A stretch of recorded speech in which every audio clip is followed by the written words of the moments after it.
Good evening and welcome to the November 2nd, 2010 meeting of the Sammamish City Council. Madam Clerk, would you call the roll? Mayor Don Jaron. Present. Deputy Mayor Nancy Whitten. Here. Councilmember Mark Cross. Present. Councilmember Josh Curley. Councilmember John James. Here. Councilmember Tom O'Dell. Councilmember Michelle Petit. I think Councilmember Odell said he'd be a little late. I'm not sure if Mr. Curley and Ms. Petiti are coming tonight or not. Okay, is there a motion to excuse Mr. Curley for personal reasons? Yeah, I'll make that motion. Second? Second. All in favor, say aye. Aye. Aye. Okay. Councilmember James, would you lead us in the Pledge of Allegiance? I pledge Pledge allegiance to the flag of the United States of America and to the republic for which it stands, one nation, under God, indivisible, with liberty and justice for all.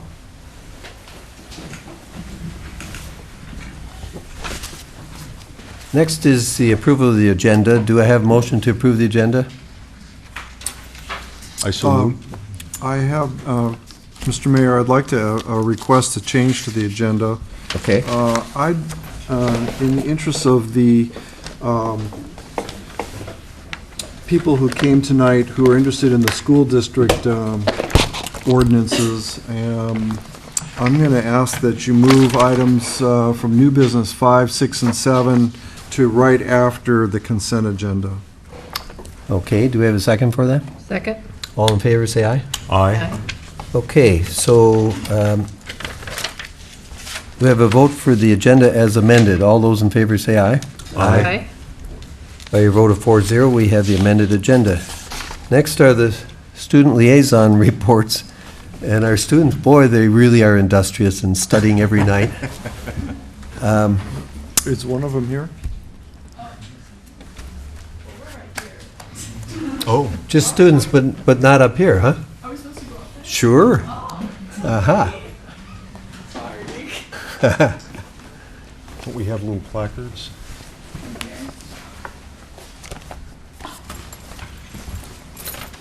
Fantastic. Okay, let's start with the Eastlake C12. High School report and give your name and Oh, we're both from Skyline. Skyline. both from Skyline. Well, let them, I think we'll start with Skyline reporting. Okay. Oh, so the girls soccer made it to Kinko. They played Eastlake, or they are playing Eastlake tonight at 7:30 at Spartan Stadium, and then varsity football made the playoffs this Saturday, and this Saturday, November 6th, we will be playing the first game here against Central Kitsap at 7 p.m. Because we're in the playoffs now, ticket prices have changed, and they are following adult and student prices at $7, and then student with ASB card at $4. The seniors are free, by the way. Oh yeah. If you, and then I think they're $4. yeah, they're still $4. But during the halftime at the game, we'll be recognizing our national merit semifinalists and commended scholars, and she'll be going into that in a little bit. Girls swim and dive swims at districts on Friday and Saturday at UW. And then cross country, men's cross country team is district champions, and they brought home a trophy and a banner from Whidbey Island. And while the women's team had a strong showing too, they only finished 6th place. Going into some of the clubs at Skyline right now, JSA on Saturday, the Skyline JSA sent an elite team of debaters to O'Day High School for the JSA Fall Regional Conference. Skyline representatives had a terrific showing. At the event, were a couple of the people were Asim Chipalkati, Tyler Barron, Lexi Boyer, Karsten Ball, and Travis Fox, and each won Best Speaker awards there. Skyline JSA won all of its debates and had the second largest delegation in its attendance. And so at the game on Saturday, during the halftime, we're recognizing the National Merit Scholars, which include Dipanwita M., Sam Copperam, James Richardson, Ben Huang, Praveen P., and Vicky Kalumbi. And So also this year for ISF's annual Calling for Kids, Skyline had the largest showing of representatives at 135 students, and students from clubs volunteered such as Key Club, JSA, Natural Helpers, Journalism, Physics Club, and Basketball and Lacrosse. And our Physics Club raised the most money. And also, Skyline's just finishing up their homecoming. We had homecoming about 2 weeks ago, and we had a parade and a tailgate, which were really successful. And we just want to thank the city of Sammamish for letting us use 228th and block off that road. So, and that's Skyline. We have a question here. Where do the women's swim and dive team swim? UW. Practice. At Yeah. UW. Oh, well, they're for this Saturday. The one that went to, Oh, well, this Saturday they're going to be at UW. but where do they practice? Klahani? I think it's the Klahani pool. Thank you. Yeah. And I didn't catch your names. Oh, I'm Justin Hall. I'm Jenna Massaro. Are you juniors or seniors? We're both seniors. Both seniors. Good. Yeah. Well, thank you very much for coming. Thank you. Thank you. Do we have some Eastlake people here to give report? Come on up, you can change places here. I'm from Eastlake, but we were sent to bring up report what's his first. Well, come on up and give a report anyway. Don't like put them on the spot, huh? By the way, I went to Skyline's football game Friday night for the first half, and then I went over to Eastlake for the second half of their game. Did you have fun? I had fun, yes, indeed. Now, Don, when you asked if seniors were free, were you talking about senior high school students or senior citizens? No, I guess they didn't understand. Senior citizens are free. I wanted to clarify that because I think I knew your meaning. Well, thank you for coming. We're free. Eastlake did have a talent contest last week, isn't that right? I believe that is correct. Yeah, at least that's what my son said he was going to. It's not a school-sanctioned activity, apparently, Mark. Okay, next we have presentations and proclamations, and we have an achievement award from the International City-County Management Association on performance measures. Mr. Lyman Howard. Thank you, Mr. Mayor. Mr. Mayor, members of the council, and Mr. City Manager, I'm very pleased to present this award to you. It is the ICMA Center for Performance Measurement Certificate of Achievement. This certificate recognizes local governments that have collected and reported performance measurements, demonstrating their ongoing commitment to rigorous verification, utilization, and public reporting of their performance information. The City of Sammamish is only one of 47 cities nationally to receive an ICMA Performance Measurement Award. Specifically, we were one of 10 to receive this achievement award. This continues to put us in very good standing with our peers. I'd also like to thank Aaron Anton, our Deputy Finance Director, the other directors and staff, and especially the City Manager for their hard work and support for this program. We plan to share the highlights of the performance measurement program at a future council study session. Thank you very much. Great. Now, we don't consider this, we don't consider this a finance department award, do we? This is a city award. City award, It's good. a city award. But city award, but I want to just, I think our assistant city manager, soon to be deputy city manager, is being very modest that his department leads this particular activity. It takes lots of effort and energy from all departments, and every director gets involved with this thing, and we're always improving every year that we look at the different performance indicators. But Lyman and Aaron are the ones that basically work on this thing in the city. So we'll have a more detailed explanation of this at a study session in the future? Yes. Great. Yeah, Thank you. I'd be interested. Yeah. Thank you very much.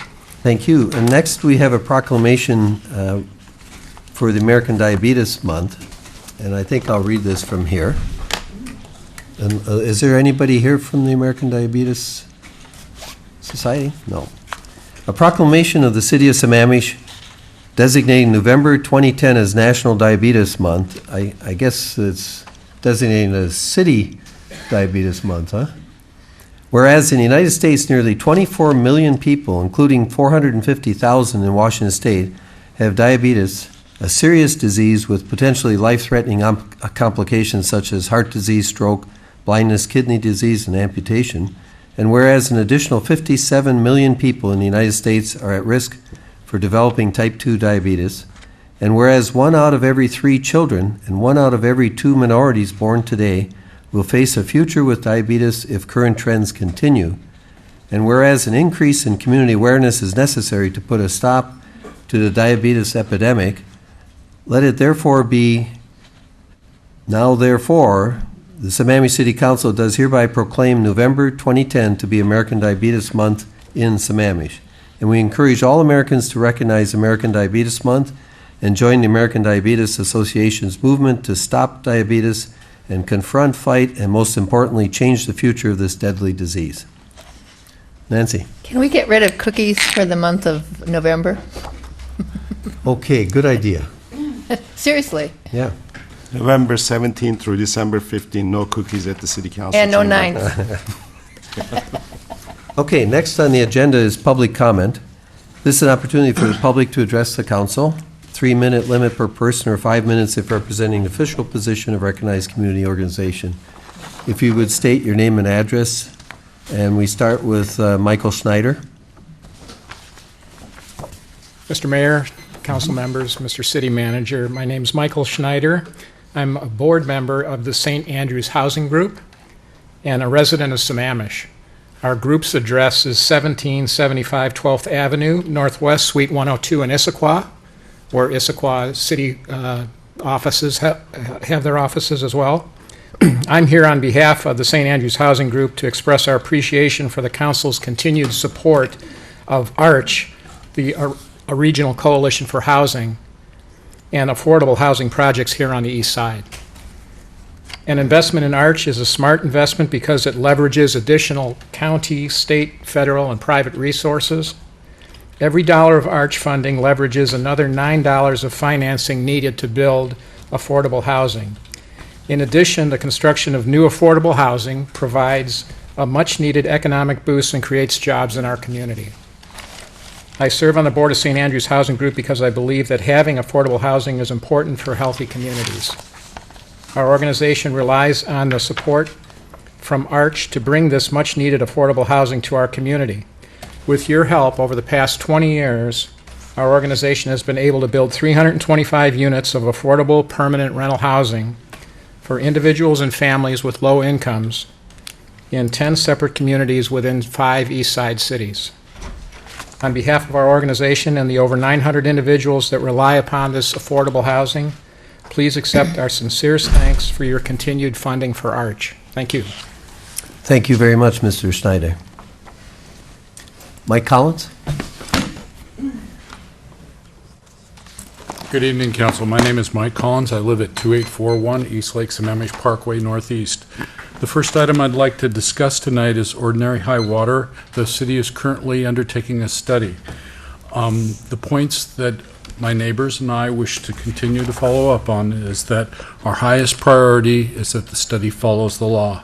The second leading indicator is that it must be transparent. We have had record rainfall for yesterday and 3 times the normal record rainfall for September, and very poor maintenance of the drainage system by King County. We appreciate the city undertaking this task and getting through to the completion of this task. And also, we stress we want to be transparent. We want the citizens involved. The next item is the current SMP, which will be back on the docket. I would like the council to please ask staff to be able to report progress on a regular basis. The public comment period has recently ended on the 28th. And it's a kind of nebulous time where staffs between DOE and the city of Sammamish can communicate, and they can report back to the council, but they can't really, neither group can really talk to any of the citizens. So we would appreciate you being involved and being informed and having as much information public as possible. The Department of Ecology has also misspoken about our SMP, and we want to be involved in making sure that those spoken words are addressed. We've submitted written comment on each one of the items that DOE has presented. We attended fairly well the October 7th meeting and addressed all of their issues. And we want to make sure that the city of Sammamish continues its excellent work in representing the citizens and the issues as they go forward.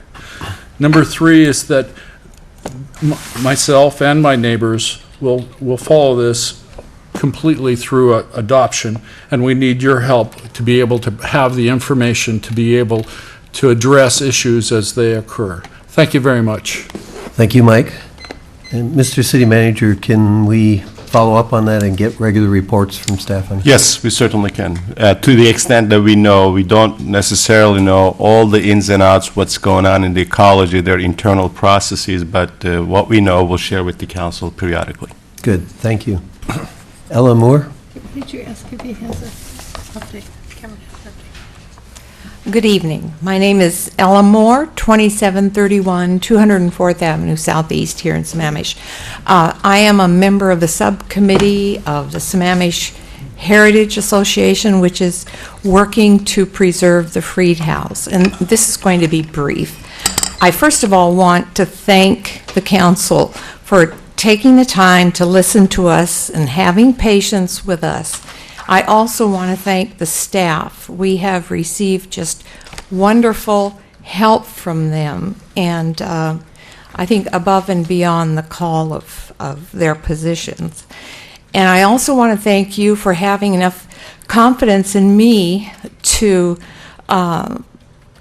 nominate me for a commissioner on the King County Landmark Commission. I'm meeting with Julie Kohler tomorrow. She's the head of the interlocal agency, and I'll be meeting with her, and she'll give me directions as to what I do next. And the last thing I have, I want to know if there's any information that you need from us prior to your vote on the budget. Is there anything that we can give you? Yeah. Go ahead. I don't want to, before we do the budget, because that's conditioned, as I understand it, on your meeting certain things. But what I would like to... Oh, excuse me, what was that? I understand the funding that is a placeholder in the budget is conditioned upon your raising funding and so forth.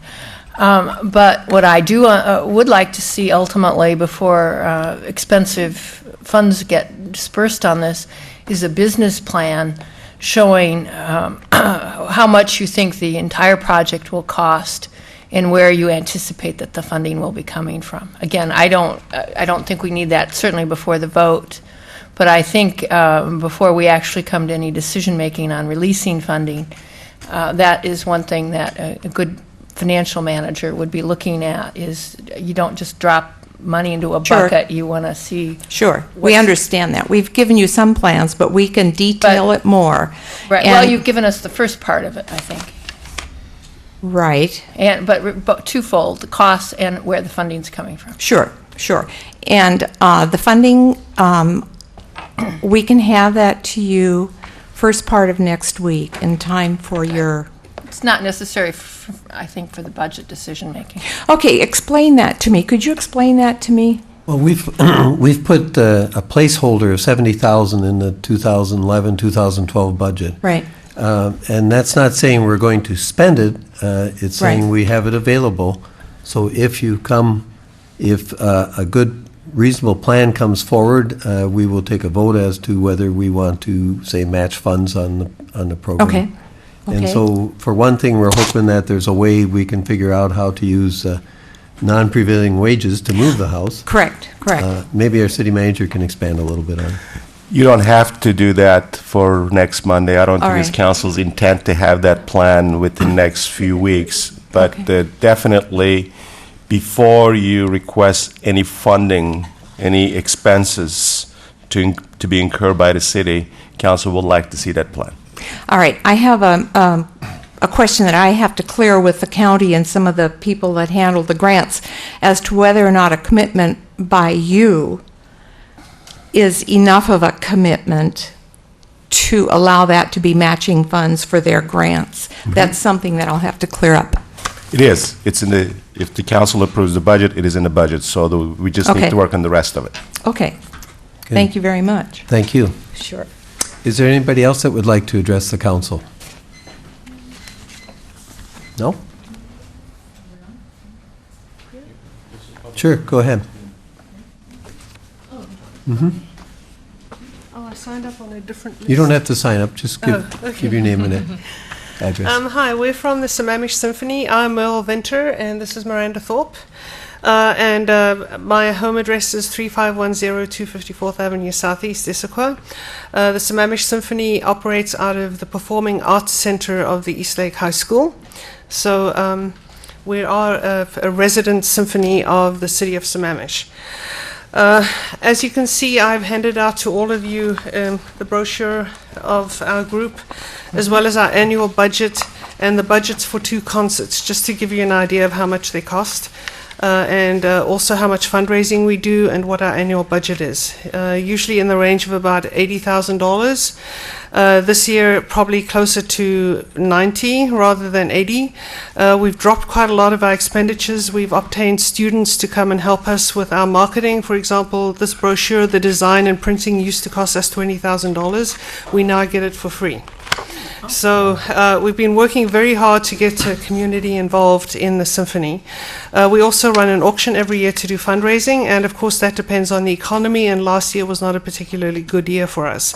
So we're very short right now. We're about 16 grand short of our total, and I know the city has limited funds, and I know you've supported us a lot in the past, but every concert costs about $12,000.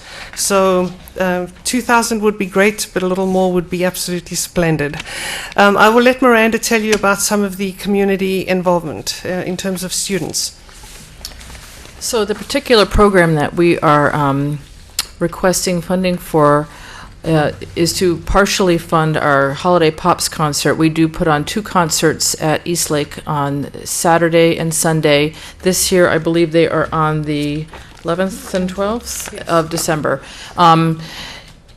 We occasionally do have guest artists come, and this year we are going to have the Samantha Smith Elementary School Choir come and sing with us, and they've never done that before. We've never had a Sammamish school accompanied by the orchestra. So it's about 100 kids with all their parents, and I think it's going to be a really fun event.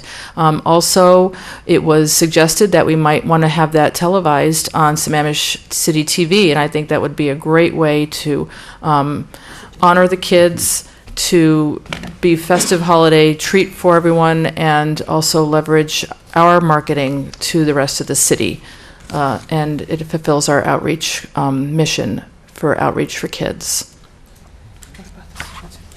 Oh, and yes, so we also have students that come from Eastlake and also from Skyline who are musicians, who are high school students that do sit in and play with us for particular concerts, typically the Holiday Pops, and they are mentored by some of the other musicians in the orchestra. So it's a good learning experience for them, and they're usually about 6 to 10 students who come and play that concert.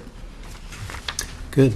And I see your February concert has Rachmaninoff's Piano Concerto No. 2, one of my favorites. Oh, good. And we do have professional soloists come, and that is part of the expense, but they do highlight the concerts, and they are usually, they're world-class people that come from Seattle and have a very, stunning resume, so they're always very excellent. I saw you this summer with the young child as well. Oh, with Natalie Dungy, yes. Mm-hmm. Absolutely fantastic. Yeah, she's a national winner, so we're really lucky to have that kind of talent. Yep. Yeah, she's at Beaver Lake Middle School, so pretty close by.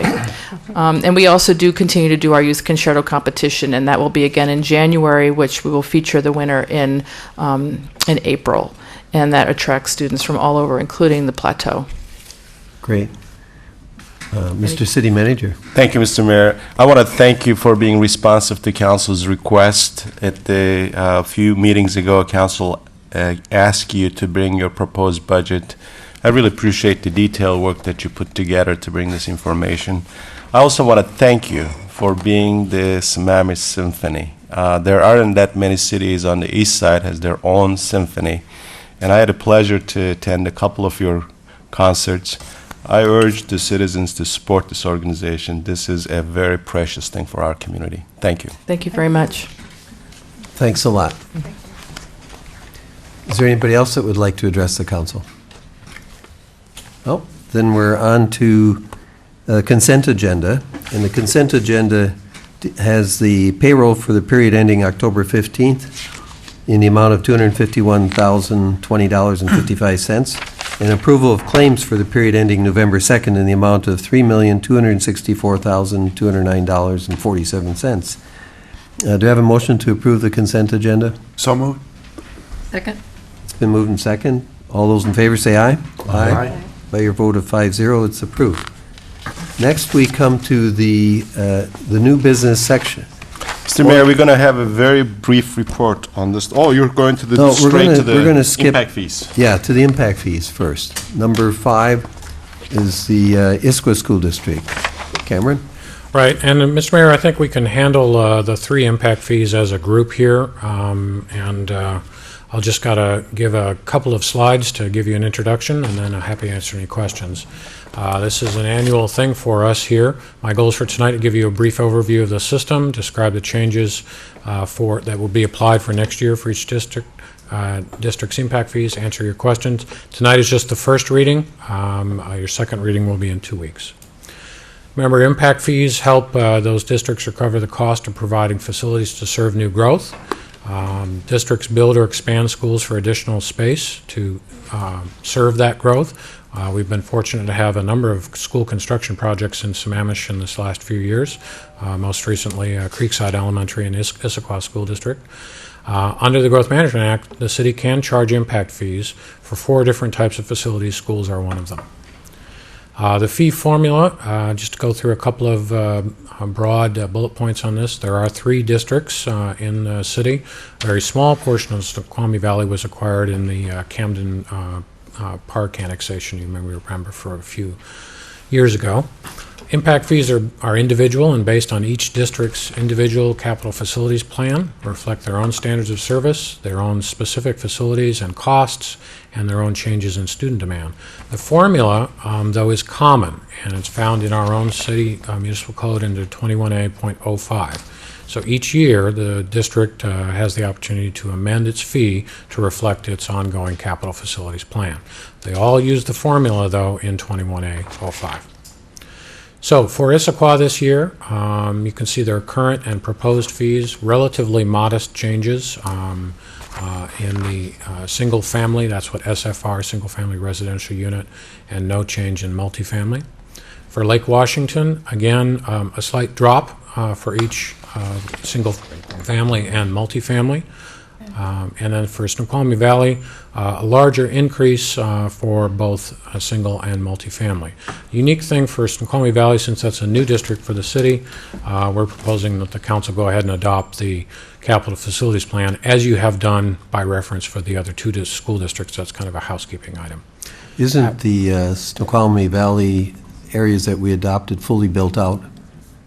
No, they're not fully built up. Oh, really? No, there's some vacant and redevelopable land up in that area.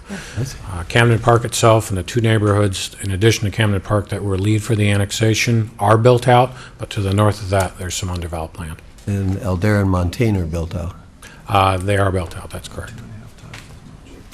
So, any questions? Mark? The formula that the school districts have used, that you referenced is in our own ordinance.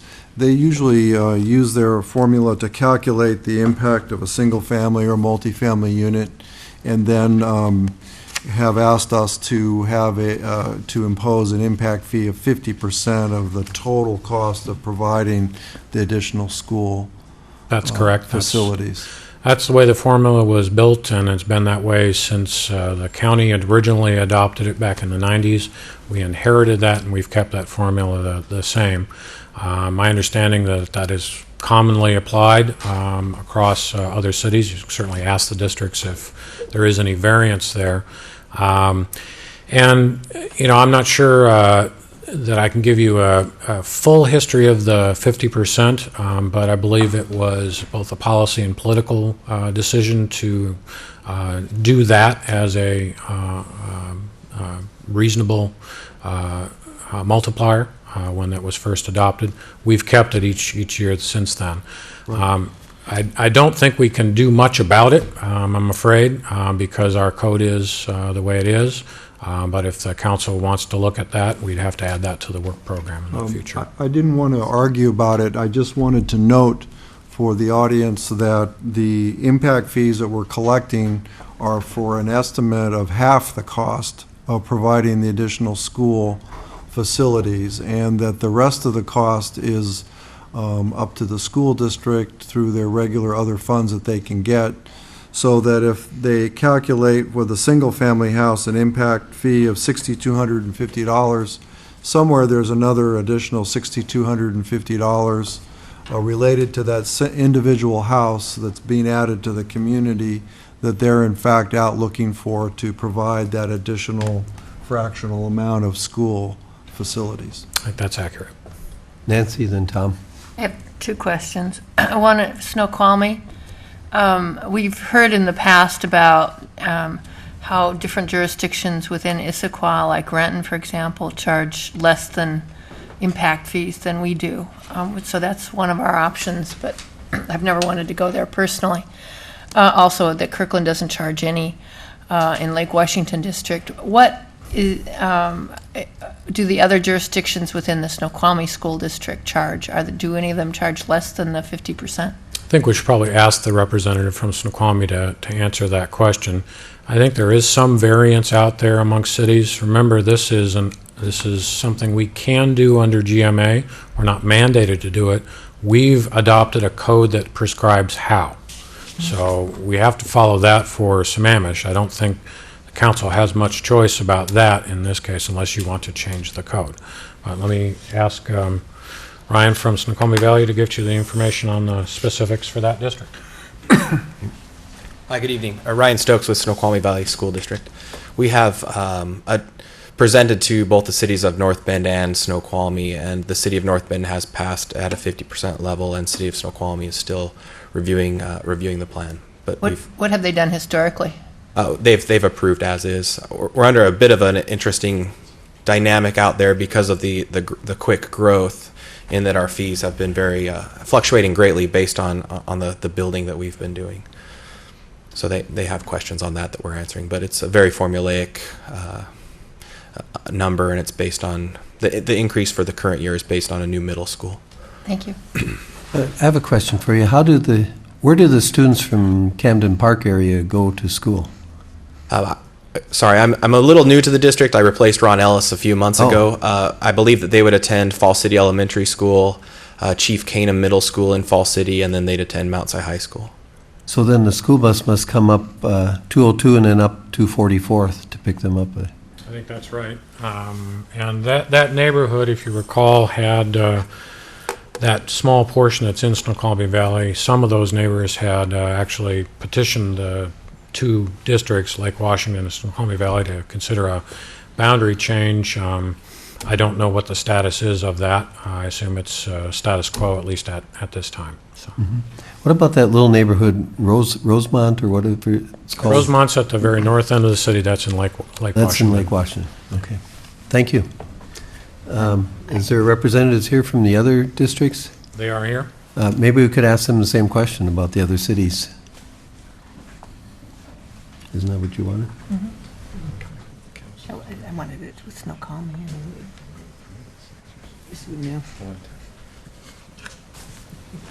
Forrest Miller from the Lake Washington School District. Thank you for considering the school impact fees. It's very important for us.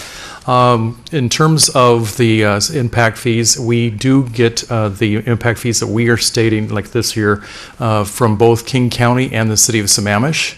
The city of Redmond has passed an impact fee ordinance. They adopted that years ago, but they've not chosen to increase that particular fee over the years, and so they're behind on getting the fee at the same amount. This year, it is going to be going before the council in Redmond for them to consider having it the same fee that is that we're proposing in our impact fee report.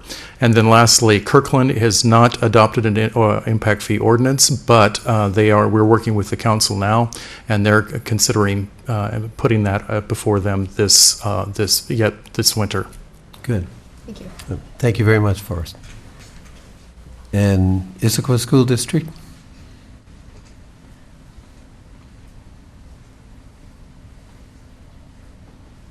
Issaquah has been collecting impact Steve, can you fees. introduce yourself for the record? Steve Crawford, Director of Capital Projects, Issaquah School District.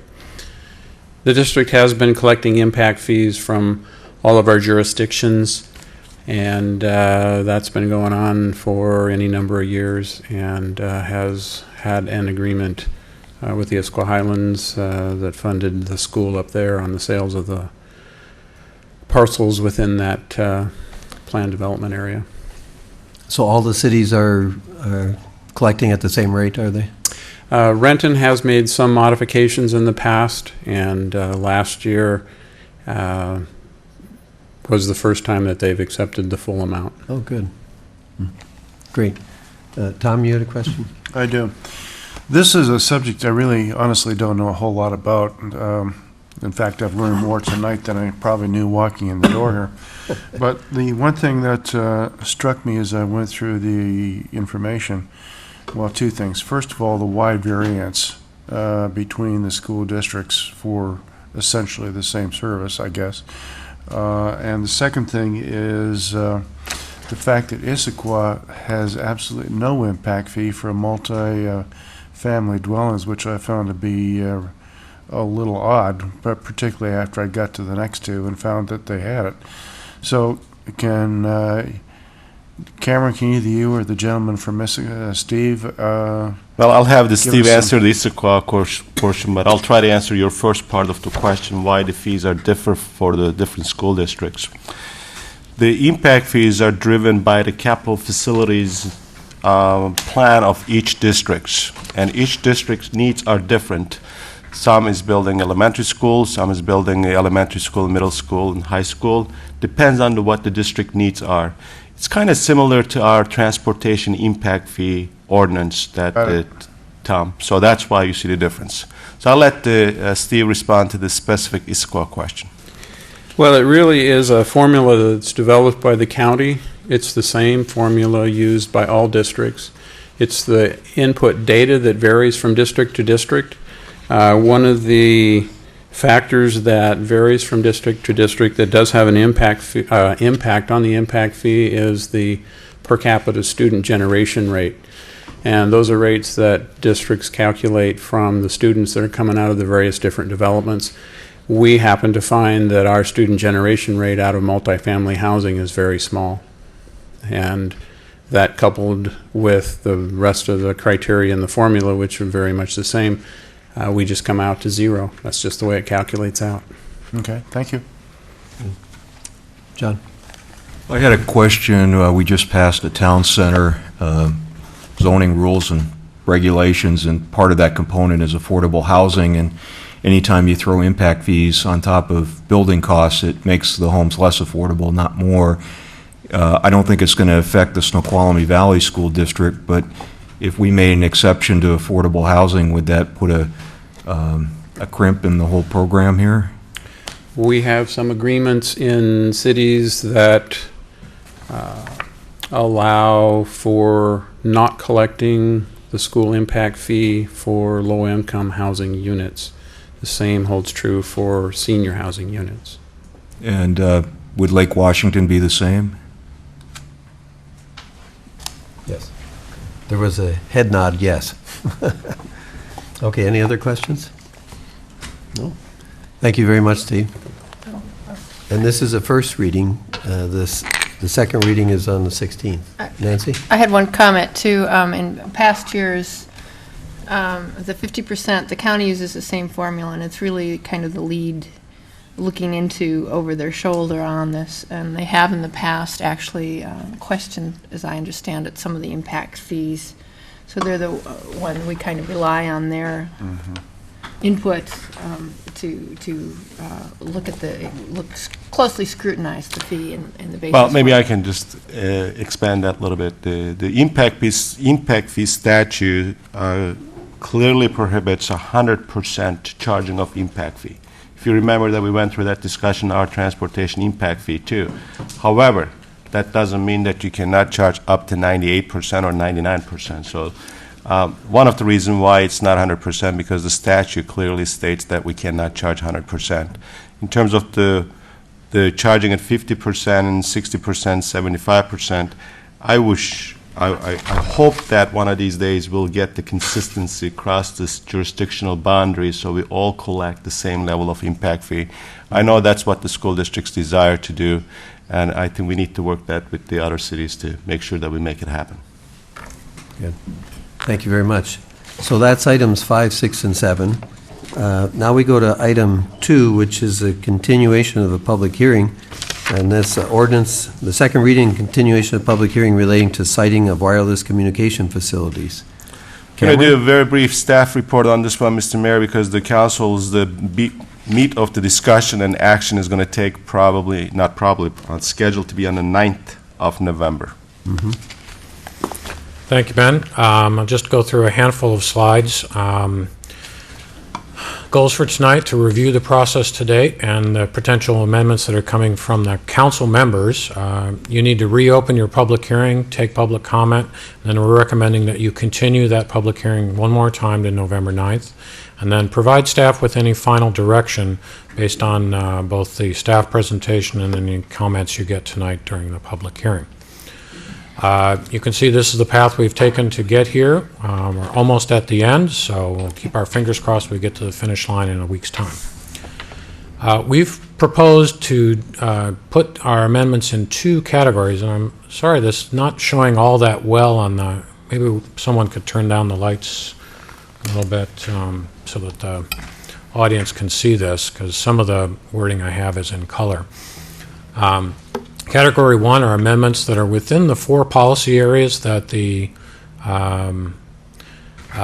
council had identified over the summer and that fit within the current wireless communication facilities code structure. Well, that really took them down. There go the ghosts again. There we go. Okay, that sort of helps. Thank you.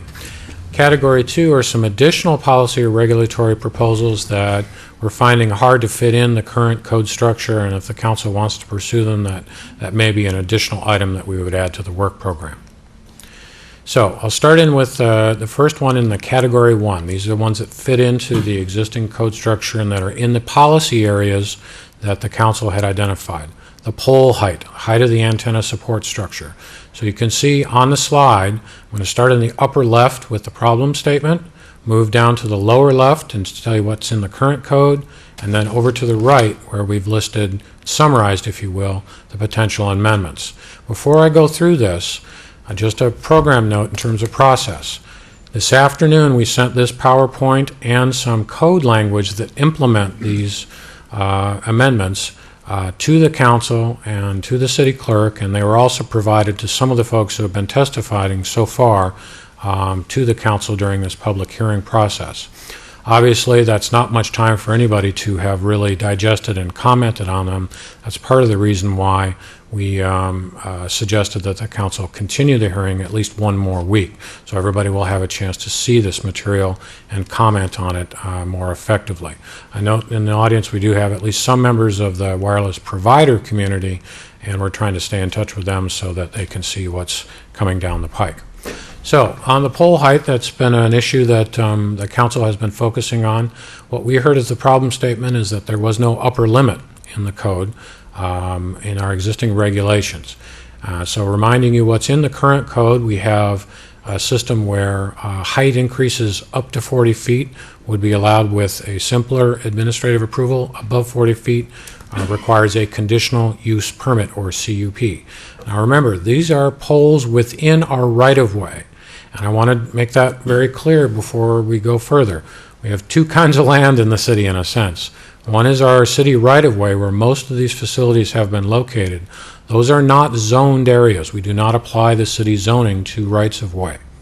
So these are the regulations that will apply within the right-of-way, okay? We'll get to regulations that apply on zone property in a moment. So the potential amendments would be to add a 120-foot not-to-exceed height limit. And the rationales are shown in those bullet points with the little red bullets on there, that why we would zero in on about 120 feet as a reasonable cap. Sure. Cameron, I have a question. In your fourth bullet, you say only 3 permits issued to date for poles over 120. Tallest is 123. And then you go back to the second bullet. It says most poles in PSA experience are less than 140 feet. Is that correct? And we asked at one of your council public hearing sessions, a council member asked the representative from PSC, whose service area obviously is much larger than Sammamish, what heights do you see within your service territory? That gentleman said, I haven't seen any more than 140. That's Sammamish and up to probably Whatcom County and all sorts of places. Is this limit an absolute maximum, or was there some fuzzy language that said if under no other way we can get it without going above 120 and you can show that this is the only way we can meet it, they could go higher? We've played with both, but the proposal that we believe the council asked for was a hard and fast 120-foot cap. Thank you. So next is pole height, but this is in areas that are zoned. So on a piece of property, not in the right-of-way. Again, looking at whether height limits for poles in zoned areas should be modified. We do have some height limits in our current code. Those are shown in the box in the lower left. You can see the zoning in the first column is commercial business and office, and below that neighborhood business and the residential zones, and then the maximum heights are listed in the other 2 columns. The first column, the one in the middle, maximum height for new poles, 120 feet in the first 2 zones and 60 feet in the others. And then we offer slightly higher than that in our current code when you consolidate a facility. That is, you consolidate 2 existing poles and they become 1. So the idea is that that could go a little bit taller. So instead, the amendment that's being proposed is to take that table out, replace it with the table you see on the right, and similar zoning districts, a little bit larger distinctions in there, similar height limits. We've gotten rid of the column that relates to consolidated facilities altogether, per the council direction. And instead, we've got CB, O, and NB all together as the commercial zones at 120 feet. We've got the lower density single-family residential zones as 60 feet. You've got the multifamily zones at 80, and then you've got non-residential uses that happen to be in any residential zone. For example, a church or a school. That would also be 80. And Cameron, which zones apply to the town center? Town center zones apply now. I mean, what is it in the town center zoning? Well, we don't have those shown up there. Right. Right. So the council asked for town center to be included. I believe that's in the amendments that have been brought forward for you. I'm sorry I didn't show that in there. But in the case of the town center, if I could repeat the council direction verbally, it was allowing them on the mixed-use buildings, that would be an A, and treat them like any other HVAC equipment that would be on the top of the building. And what about water tanks? Getting to those in just a minute. Okay, sorry. So category 1, the next issue beyond pole height was attached cabinets. Problem statement is that the attached cabinets and equipment need to be better concealed or screened. Our current code requires the provider to match color, and then type 1 landscaping is in fact already required under that code. Potential amendments is to explicitly require that for attached equipment, since that's a new proposal, is that we would make that landscaping requirement for attached equipment too. We are asking that there be a qualifier because in some cases landscaping is not an appropriate tool when it would either create a hazard or somehow obstruct a view or somehow cause another sort of ripple effect problem. So we've added some language to say that it would need to be approved by the city engineer. So landscaping would be approved unless it's determined to be a problem. Moving on, this relates to off-site base stations. The existing base station hierarchy does not allow for concealed off-site facilities. In other words, if you wanted to put, we've had recently someone who wants to do a faux boulder, the fake rock. We think that's a good option to have in the toolbox here, so we're proposing to add it to the hierarchy. You can see how it would work there in the hierarchy. Now moving on to category, well, before I go on to this, any questions on the ones where I've shown in blue in the title there about the amendments that fit within the existing structure and reflect the policy direction we have? Mark? This idea of off-site facilities, if you're out in the right-of-way, what is an off-site facility then? It would be outside of the right-of-way on an adjacent parcel. And we've had a few that have been built over time, mostly prior to the city incorporating, but some where the facility, there's no room in the right-of-way for any number of reasons, and the base station would be located in an adjacent piece of property. For example, in a shed or now proposed in like a faux boulder, right, fake rock. So it's next door, but for some reason it just doesn't fit in the right of way, and we would agree that it's not appropriate there. And the staff recommendation and the language in front of us would allow those to be on... In the hierarchy, once you've worked your way down, yes. Mm-hmm. Any other questions on the first set? Okay, we'll move on. The second category, and category 2, I've simply shown with red in the title. These are elements that could be worked in, but maybe need a little more time and a little more direction from the council. Problem statement, and I think we've heard this from Councilmember James and maybe others, concerned that the code doesn't allow the non-residential facilities that are in residential zones, the churches, the schools, and the parks, to have WCFs in them. So the current code, let me remind you, in the lower left, a co-located WCF on a water tank or in a church steeple actually fits under hierarchy number 1. And right now our 3 water tanks that I'm aware of in the city all have WCFs on the top of them. And so a new one in that location would qualify under hierarchy number 1. They are in fact allowed in that case, so that hopefully answers the water tank question. Public parks are a little bit down the list. And remember, under our code, we have a siting hierarchy for the facility and then a base station hierarchy for the base station. The way our code works is you have to do number 1 on the list unless you can demonstrate that that's not feasible, and then you work your way down the list. So public parks, for example, are number 2B. New non-residential facilities would be 2E. So both of those things are on the list. Moving over to the right-hand side of the slide, if you want to entertain an amendment, it could be to elevate those up on the hierarchy if you want to prefer those at a higher spot on the list. We would need the council to specify which of those and then where up on the hierarchy you would want to put them. Do you want them at number 1 or simply higher in the group of number 2s? Nancy? One of the prior slides said that the proposed limit for for school facilities was 80 feet.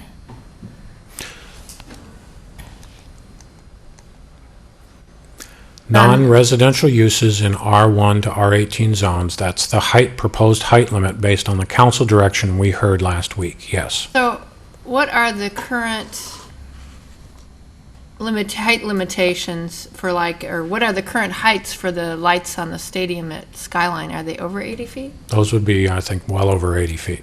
So I guess I have a concern. That's the council decision about how you want to entertain that. So this is not simple. It's fairly complicated.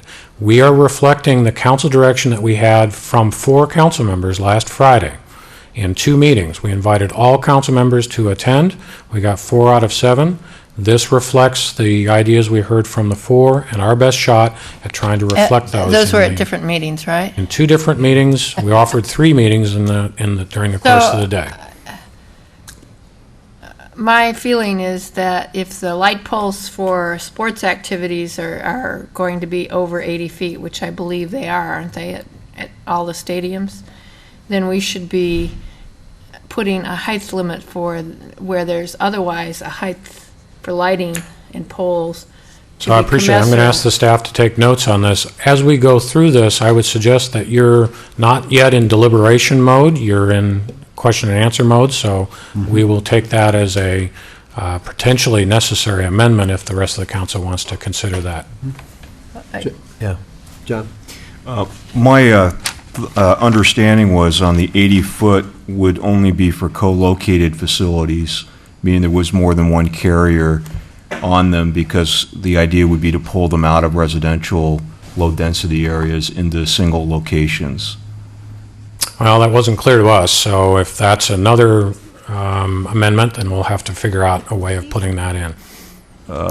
So are you talking about going back to consolidating? The 80-foot in my notes were co-located facilities to pull them out of residential neighborhood areas into less obtrusive, maybe areas that had larger setbacks, things of that nature. So I don't know where that got lost, but I'm just making a point that that was at least my intent. Well, I'm sorry if we didn't accurately pick up on the intent. We'll have to figure out how to reflect that in the code amendments. Obviously, we're working with about 24, 28 hours worth of time between last Friday and tonight here to actually get this done. Mark?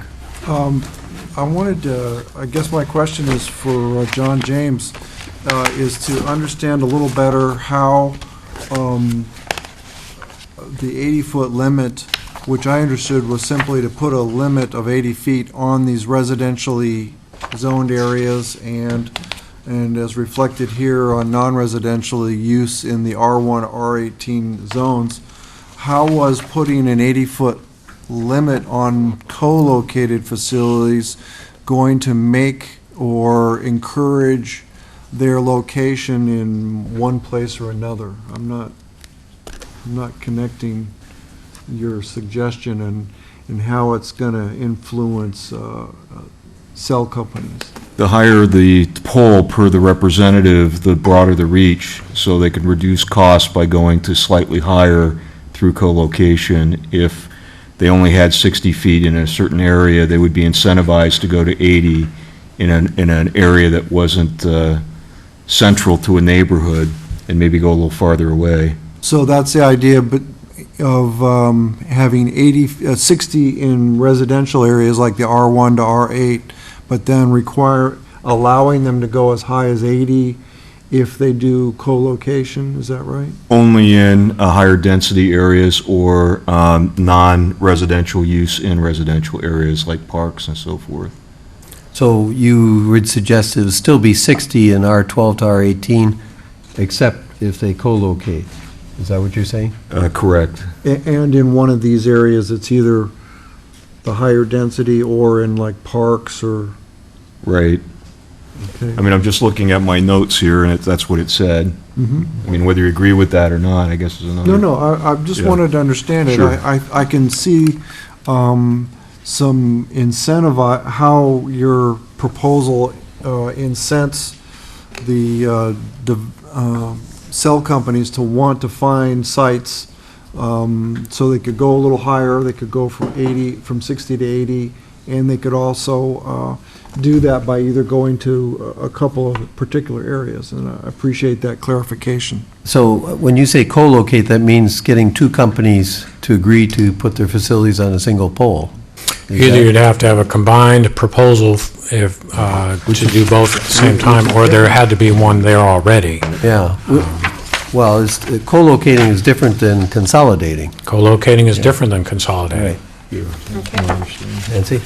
Similar to my comments about the schools, where you already have light poles, and these already go above them, well over 80 feet.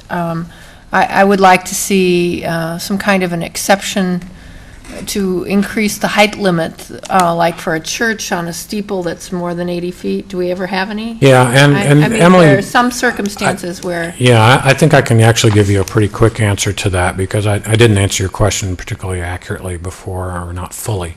Emily reminded me, these limits are for new pole facilities. Okay. If you have an existing facility, well, you'd be governed by that existing facility. You still have the 40, up to 40, or more than 40 with the CUP.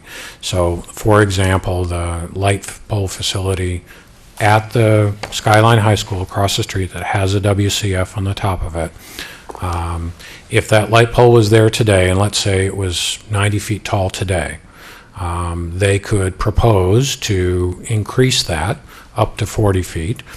They would now, if you adopt this, bump into the 120-foot cap, but they could increase it up and put a WCF on it because it's an existing facility. so if the pole is existing, or the light, or the wireless is existing? If the pole is existing. Okay, now, let's take East Lake, though, where we are proposing to put in more lighted stadium, not stadiums, lighted artificial turf with Right. lights that will go up high. Right. If we do that, would there be would this height limit be a problem for that? If the lights went in first, then they could take advantage of that light pole. So they'd have to have the lights in. Okay, so that doesn't bother, so we have a way around that. I think so. Okay, other questions on that? Okay, we're going to try to go back through there. So this is the one where we stopped, and again, these are additional options. Again, they are on our siting hierarchy right now. The question before the council is, do you want to elevate some of them, and which ones would you specify? A note is that schools have their own independent authority as to whether they would allow facilities on their sites. We cannot do anything to mandate them. They are a non-residential facility use, and so they are allowed, but that requires the provider to work with the school district and then get an agreement to install a facility. Well, my comment is that we've had a lot of objections in residential neighborhoods or in right-of-way adjacent to residential neighborhoods, and if there is any way to have it in a public park or a non-residential area, I would like to have that higher on the hierarchy. Yes, agree with that. I'm generally supportive of that. We're at 2B for public parks. Your choice would be to move it up equal with 2A or up to number 1. I have a question. Go ahead. Do we differentiate between right-of-ways and arterials? Well, arterials are the type of road that's within the city right-of-way. The arterials are where that's the type of right-of-way that's high up on the siting hierarchy. We don't get proposals on local road rights-of-way. They're substantially down the list. They never get to that far down the hierarchy. So the proposals that we saw on the field trip, for example, and that we hear about anecdotally, are all on arterial rights-of-way. So those are rights-of-way the city owns. That's physical space that the city owns and controls, and it happens to have an arterial road running through it. And those are the preferred locations under our current code, because they've got a lot of traffic and they're typically busier, and they tend to have PSE utility poles on them pretty uniformly.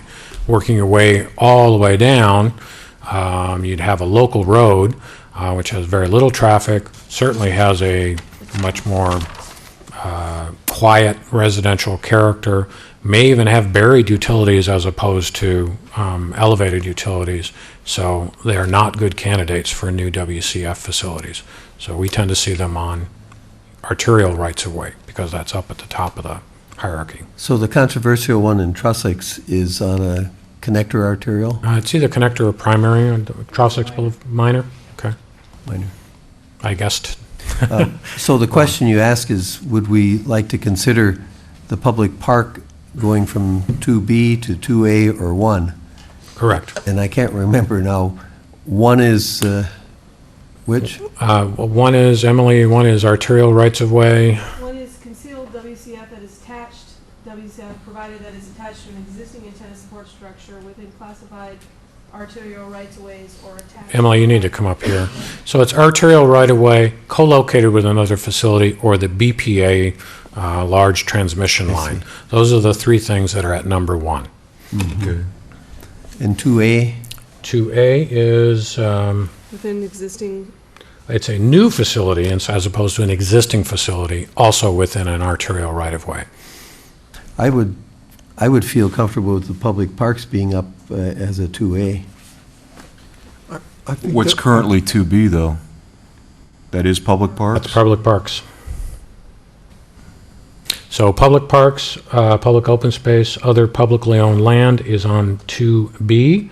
If you wanted to move it up, it would be equal with a new facility in the arterial right-of-way at 2A, or move it up further at number 1. So that's the top level. It just seems that it would be less obtrusive in a park rather than on the road. Just an observation that we'll now be dealing with, as a landowner, dealing with wireless providers, and that puts the city and the council in a position to decide whether an actual WCF is in a public park. And I guess I would offer a little caution as to whether you want to be in that position. Good, Don. John? I would suggest we keep it where it is, because I think the proposal was to put height limits in public parks, so they'd only be 80 feet, wouldn't they, versus 120? That would be a non-residential use in a residential zone, yes. Most public parks are residentially zoned. My only concern with the public park would be disguising it, making it a flagpole, or making it look less monopolistic. You know, if we're going to put it in a park, I don't want it to be the equivalent to our, Seattle Space Needle. Right. Well, that's an advantage of being the landowner, is that we can probably work a pretty comfortable deal with a provider. so we collect revenue. Yeah. Mark? I do share some of the concern about them being in park, but I would suggest having them be a 2A, which puts them on the same level as arterials, I believe. Yes. And my suggestion to do that would be so that parks would be considered the same as arterials and could be an option to an arterial, but not necessarily have the cell companies proposing in parks and simply saying, I had to because it ranks higher than arterials. I'd rather it be show our flexibility rather than trying to gather cell sites to our parks. So it wouldn't rank higher, it would rank equal to arterials, is that it? Correct, that's what I would propose. Nancy? Let John talk. John? Well, one of the things is, today maybe we have 3 or 4 self-providers. In the future, we could have 10 or 20, and if we're giving them equal billing and they think they can serve it better, then we have our parks dotted with monopole cell towers.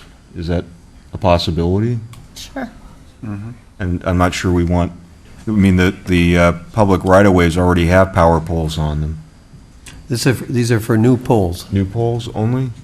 That's what we're talking about here, right? 2A is for new poles. The existing poles is 1. Yes. New concealed. Nancy? I could see a forest of poles. I mean, possible.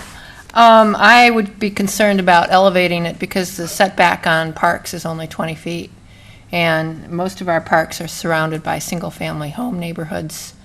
And if you had a pole surfacing that close to a house, and frankly, I know under federal law, we can't consider the health impacts, but people still feel that they don't want to be right under a pole like that. It's a perception, a public perception, and I think you can argue it may decrease property values. So I don't think a complete ban, but I have a concern about upgrading it, and I would like to see parks and new non-residential uses maybe stay at a B level, so that it's flexibility and gives it a higher priority, but it still doesn't, and also I'd like to see it with a setback, if it's in a park. Yeah, we're just checking the code, and there is a setback requirement from any residentially zoned property of at least 50 feet or 1 foot for every, 1 foot setback for every foot of the facility. So it's actually a little larger than you were. So it's not the general park setback for structures? No, it's not. This is unique, and it's in here, so actually- whichever provides the greatest setback. So actually, that makes a larger setback than on your arterial. Larger setback, yes. But to your arterial, you don't have room for setback. That's correct. And if a park site that's, 80 feet, foot tower is going to be 80 foot back from a residential property, that's much farther than you might get on an arterial. And so that's why I wanted to have it as flexibility, but not necessarily try to attract all of them by giving it a higher ranking than arterials. Well, I would like to see some language bringing it up to equal level, in other words, 2A. Well, I think that's an easy amendment, so we now know where the council might want to go. We'll craft something that shows 2A as a proposal, and then we'll see whether the council wants to adopt it. And we'll see what comes out of the public hearing. And can we add that we have the right to help decide what location these poles are going to go in? I mean, we say they can go in a park, they say it can best be served right in the middle of the park, where that might not be the ideal. I think we would have authority over that. I think it does put the city in a bit of an awkward position if we're making it higher on the hierarchy, and they've worked their way down to that one, and that's the one that they're stuck on, and they've got a coverage gap they're trying to fill, and the public park coverage gap is on one end of the park where they need to put the pole, and that's not where we would prefer it. We probably, as both regulator and landowner, have authority in two ways. I have a note from the Parks Director here saying let's be a little cautious about that too, because you set goals for a park in a master plan. We try to achieve those goals, and of course she's worried about a little curveball that could come in with some kind of facility like that she would then have to deal with and try to figure out how to make compatible. So obviously this doesn't excite me very much, and I'm telegraphing that to you, but it's the council's call on it. I just think you need to be knowing about going into this. We could co-locate it with a basketball hoop. Tom, you had a comment? Well, until this last line of conversation occurred, I was thinking of leaning toward more 2A than 2B. I'd also like to see, things like churches and schools taken advantage of as well. But I can understand where Jesse's coming from with regard to having something that she has to work around in her master plan for a place, and I think that's a valid concern we need to think about. Can you also see the servicing of these things? I mean, when they're in the right-of-way, you have heavy trucks or trucks coming up to look at boxes and wiring and things, and so when you locate a pole, you have to have a service area for it, and that may be a lot more than just the pole and the boxes to get the equipment that they need to service it. Well, Cameron, you So- have a conditional use permit in the existing code for getting heights higher. We do. Can't you have something like that for locating in parks? Put some caveat on it, Yeah, but still have some flexibility. I just personally would rather see a pole in a park than on a arterial right next to a residential neighborhood. That's my feeling. Well, I think you have a clear option, which is either keep it at 2B or move it up to 2A, and I think you've heard the pros and cons of that, so I think it's the council's call which letter you want to end up in. Okay, so I guess that'll be a decision to be made next week. Okay, is there some other further Oh, there's slides? always other and further, and I'll try to go as quickly as I can. Yes, we'd like to get home and hear something about the elections. This was an issue of kind of what I've called retroactive compliance. Oops. Ah. Thank you. November Oops. 2nd. You can keep the clock there. That's Subtle hint, huh? I guess so. Previously approved and installed cabinets don't meet our current code. Obviously, some of them are not color matched, for example. The code does require that new or replacement facilities meet the code, but there is no retroactive duty to bring something that's out of compliance in. The amendments that we heard were to require providers to meet that code within some number of years. 2 had been suggested, other numbers have been discussed. We did offer to the council some observations from the city attorney's office this afternoon, and they're not encouraging us to consider this option very strongly for a couple of different, mostly legal reasons about whether this is enforceable and whether we would be able to defend it if challenged. So that's the issue there. Any comments or questions or direction? Well, I don't like retroactive regulations like that. The IRS likes to do that, and just soon not be on par with the IRS. Mr. City Manager? Okay. Councilmember Odell actually raised his hand before I did, Mr. Mayor, so I'll just... Thank you, Ben. I guess, seeing as I was at least one of the authors of this recommendation, I can understand the legal implications of what this is suggesting. On the other hand, as I read the letter from the city attorney's office this afternoon, it struck me that if there is a modification to an existing facility, that then gives us the loophole we need to go after the modification for the appearance of the facility as a whole. Am I correct in that? Depends upon the nature of the modification. If it was a modification that could have been authorized under the regulations that that the facility is vested to, no. If it's something that's not vested, then the answer is they would have to meet current standards. Maybe I can expand that a little bit, Tom. Yeah. If it's just simply replacing an electronic piece of equipment on that, answer is no.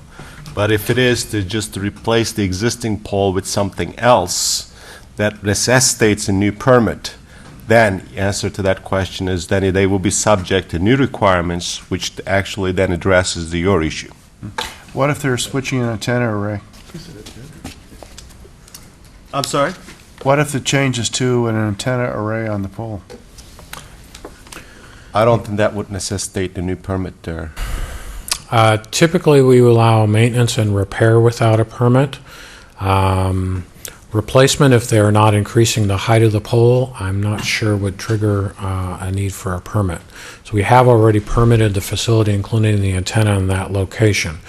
I suppose we could try to require that if we knew about it. Oftentimes, we don't even know when something like that is happening, since they are working on the facility as a part of their normal course of business.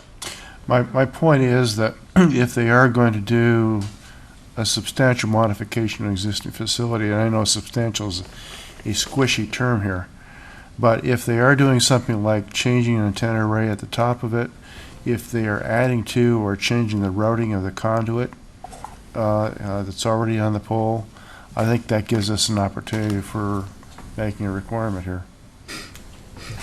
Well, we understand council desire. If particular change requires a new permit, we will do the most diligent work to make sure that the new requirements and new ordinance and the new requirements, the regulation the council is adopting, that we would implement that. Mark? I normally would like to get rid of unsightly antennas and cell facilities, but I am concerned about trying to be too harsh on the replacement of small minor pieces of it, perhaps we could stay with the language that if the modification is substantial enough to require a permit, a building permit, mechanical permit, Yeah. that the new parts Yeah, why don't come we... in conformance? Yeah, and I think that's similar to what I heard from Ben a moment ago. Why don't we try to come up with a language that would cause a trigger, something like that, and we'll see if that's acceptable to the council. But I would stay away making it retroactive and just kind of blanket. It's because of what you heard from your legal counsel, and if the council wants to have a further discussion on that, we can certainly go on executive session to explore that. Nancy? Yeah, I concur with our city manager. Trying to make something retroactive can create a big hassle legally and be very expensive, and it's a question of fairness too, I mean. Okay, let's move forward. Okay. We had, I think it's the last two, some suggestions to look at some alternatives that some of our peer cities have followed. Hunts Point and I think Yarrow Point have both used. Essentially, it's a version of a monopole. Again, the problem statement is that our PSE poles that are the typical antenna support structure here still have some aesthetic problems. Our current code is that our master plan and our code relies on the city arterial network and the siting hierarchy. Most of the new WCFs have been on those PSE poles because they're at the top of that hierarchy. So the amendments would be to encourage the use of what we're calling an encapsulated monopole, like those used in Hunts Point or Yarrow Point. Some of the council members saw Councilmember Cross sent around some pictures that illustrated that. I think you do need to decide whether locational design standards, where they would fit on the hierarchy.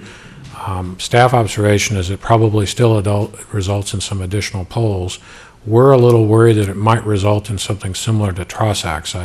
I've not seen these personally myself, but we need to be careful about any of the design issues there. So it's going to require a little more work if we want to go down that road. If the council is interested in it, we will certainly undertake that. I don't think we can finish that by November 9th, though. We would try to program that in the 2011 or 12 work plan. Mark?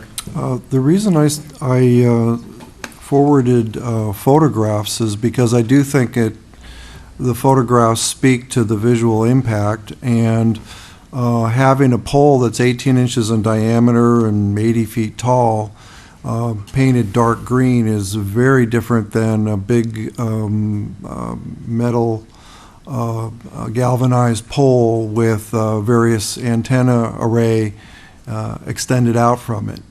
And so to me, the photographs which I forwarded should be part of the record and are part of the examples that we should use and be able to have for the council, so they can see whether they would actually prefer that to what we do have at Trossachs. Yeah, and so we'll bring those photographs up.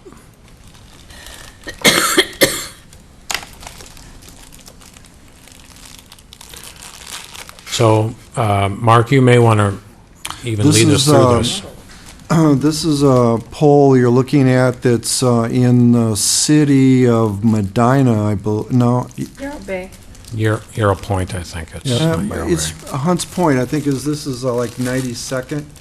And it's right by, across the freeway from City Hall.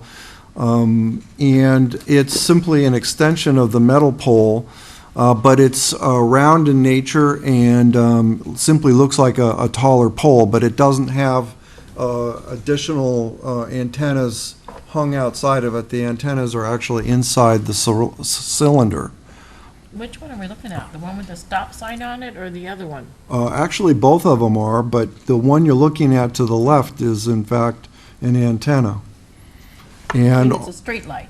yeah, and it's all the antenna is inside the cylinder. The next one that you have, this is one that's near Hunts Point City Hall, and it's simply a cylinder that sticks up in the air. like a big cigar. And to me, this is less obtrusive than the one at Trosax. If you gave the neighborhood at Trosax a choice between what they have and this, I think they might choose this. And I think it's a cleaner design and less obtrusive than ones that have big round dishes hanging off of it and antennas, frankly, that are surface mounted but are also extend out from the actual structure. So let's go through, this is the one in Trosax. So that's, I think my observation that it's similar is that they're both metal, they're both somewhere in the 20-inch diameter.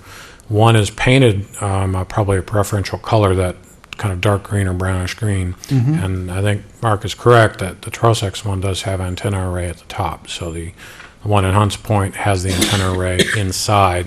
That's the encapsulated look. Is that it? What about the boxes? I'm sorry? Excuse me, my mouth is full. What about the boxes? I didn't see any structure that went with those other ones.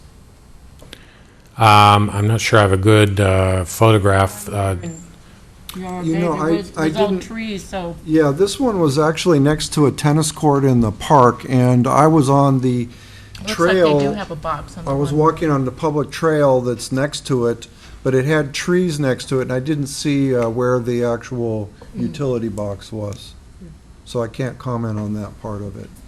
But you can certainly see that it wasn't mounted, high on This the one. pole. Yeah, it's not shown. Landscaping covered it, whatever it was. So maybe the utility box or the equipment cabinet is out of view here or down in the bushes. Trosax, I believe it's next to it. Is that right, Emily? The it's right base there, station? isn't it? I think it might be. It's not in this photograph, I'm sorry. Actually put Kinda like a little screened lattice- around it, They put a yeah. little lattice work on it to try to hide it later. This is just to illustrate again the attached boxes that we saw on the field trip. Here's another one. This is actually outside the city. Again, just showing flush mounted at the top. This is similar to what we get inside the city now. So that's the pictures. So let's go back to the other PowerPoint, please.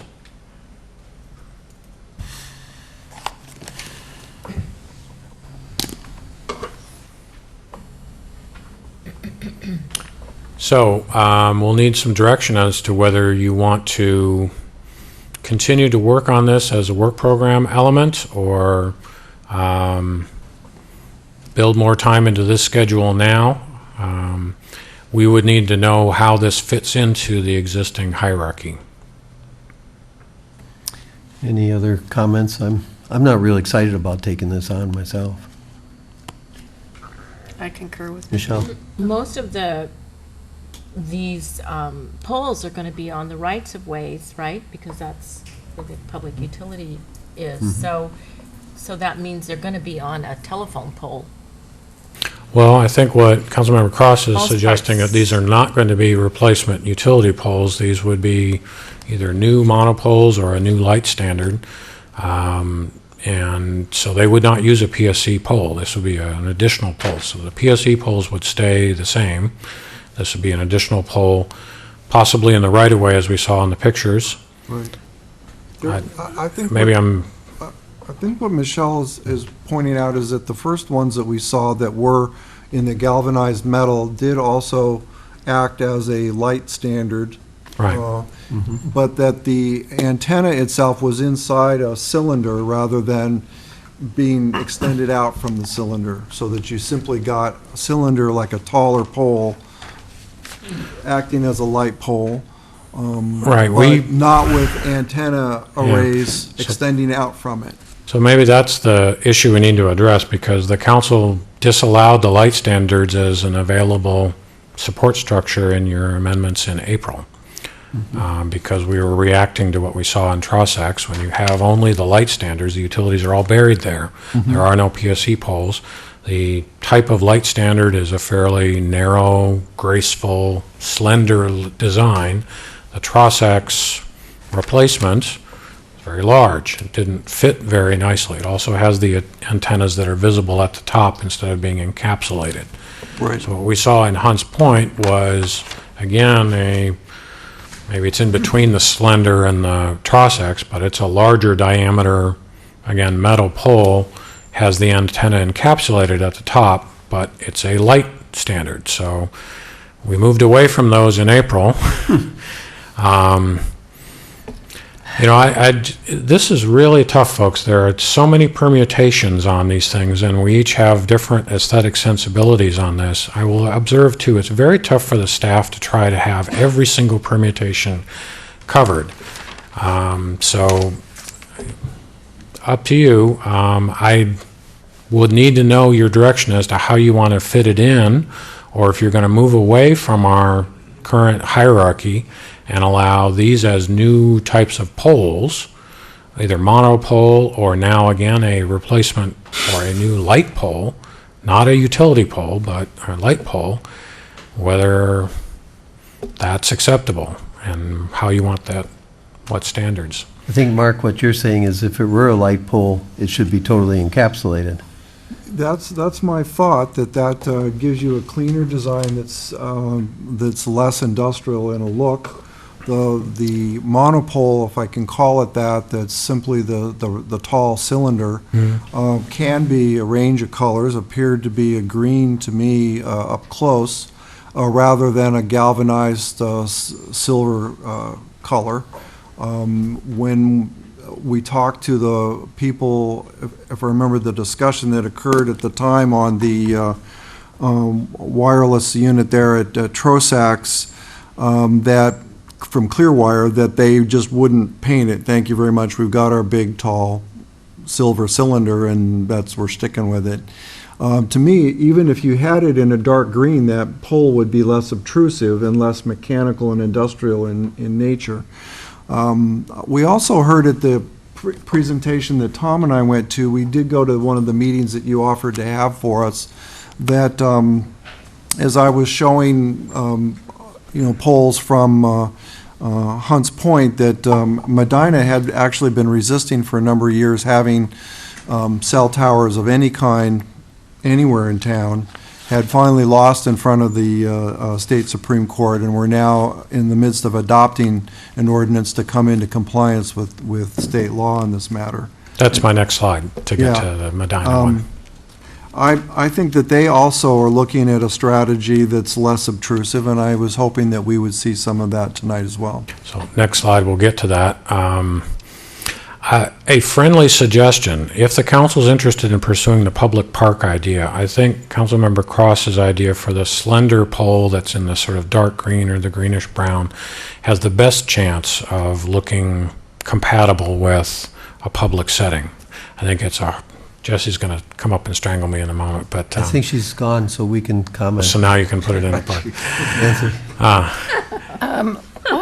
If it's a monopole, why don't you have them look like a tree?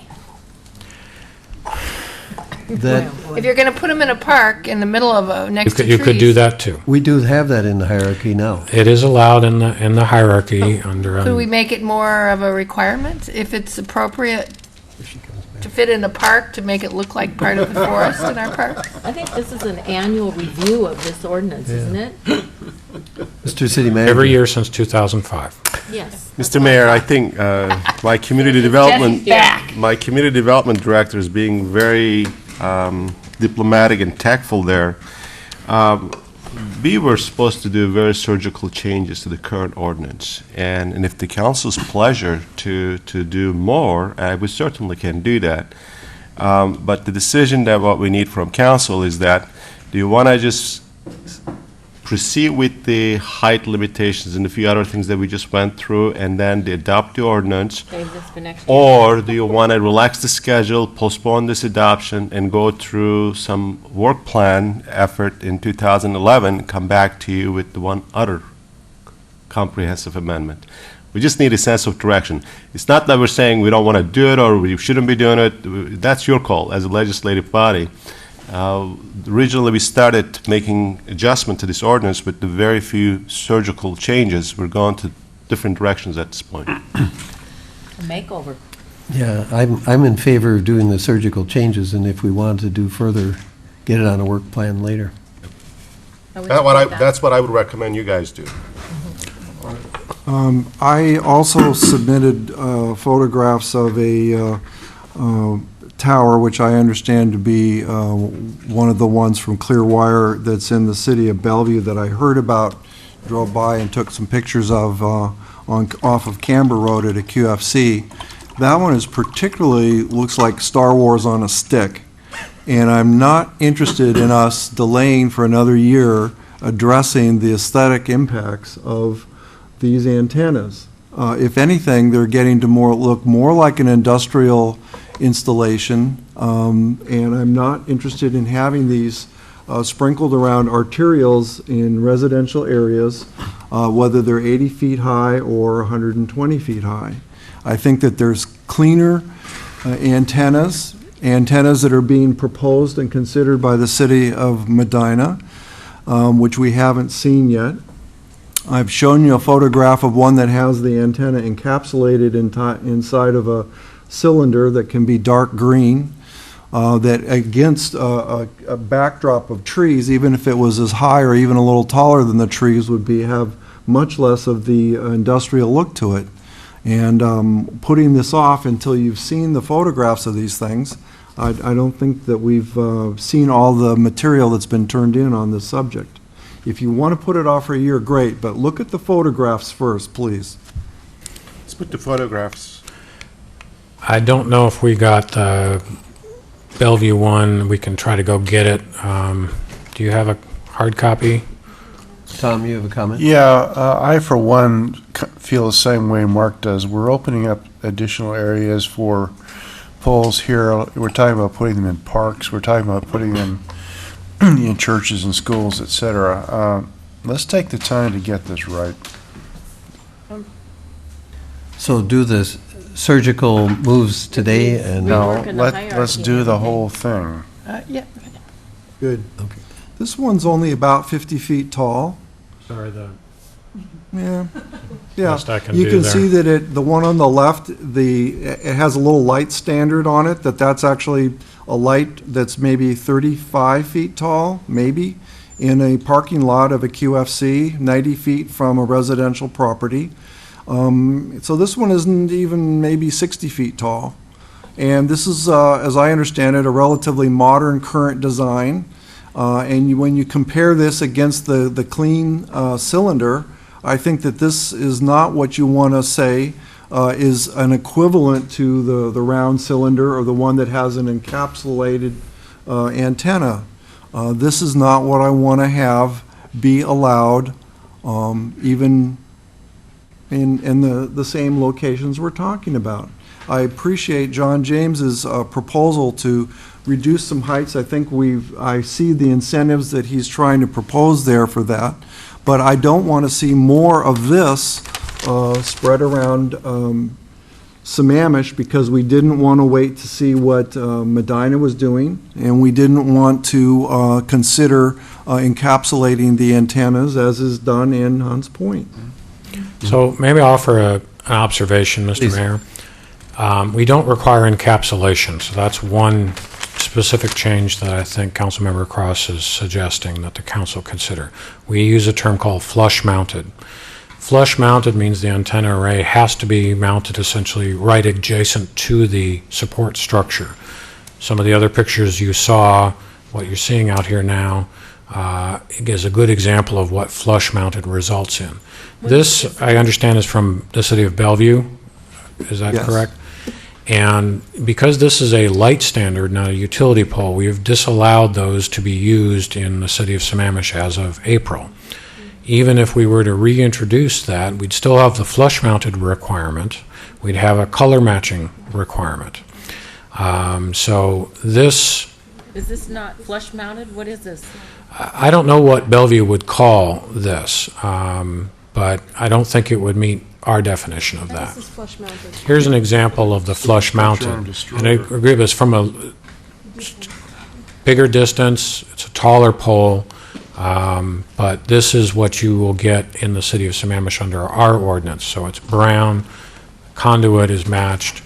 In this case, it's a PSE utility pole. It's carrying electricity, probably telephone, may have a light bar on it too.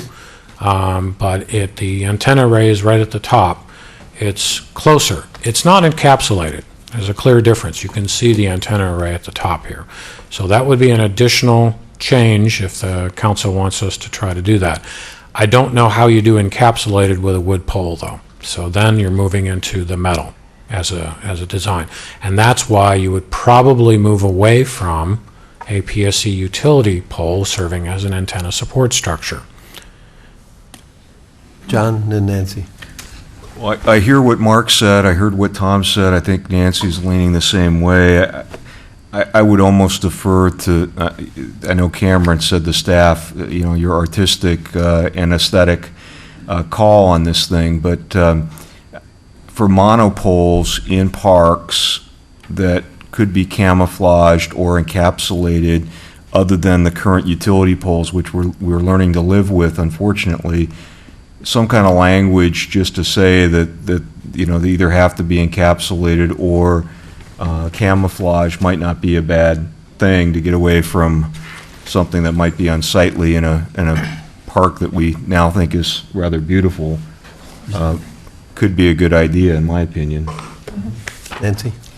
Cameron, correct my recollection, going back several years when we've discussed this, camouflaging wasn't really an available option because of when you're co-locating, as I recall. Is that correct? Yeah, I think co-locating is probably a challenge to accomplish.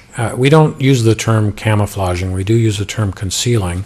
Concealing is an attempt to make sure that the antenna array, the conduits essentially, blend in with the facility that was already there. But what I'm getting for is camouflage. I'm saying, why don't we, I've been down in California and saw these ridiculous things in California because they conflicted with the palm trees that what you saw over the landscape. But they look like they'd fit in a beautiful forest of Sammamish in terms of being a camouflage, a tree. That would qualify as a concealed WCF under our current code. But could we mandate that they look like a tree? Or a flagpole, or anything else that meets the don't- definition of concealed, yes. I just don't like the plain poles. I mean, in parks, I'm talking about, where Right. you've got a aesthetic setting where part of our whole So if- ambience is trees. Yes, In so almost all our if parks. a provider needs to work their way down the siting hierarchy and find themselves at a public park, wherever you decide to put that, then they would need to put in a concealed WCF.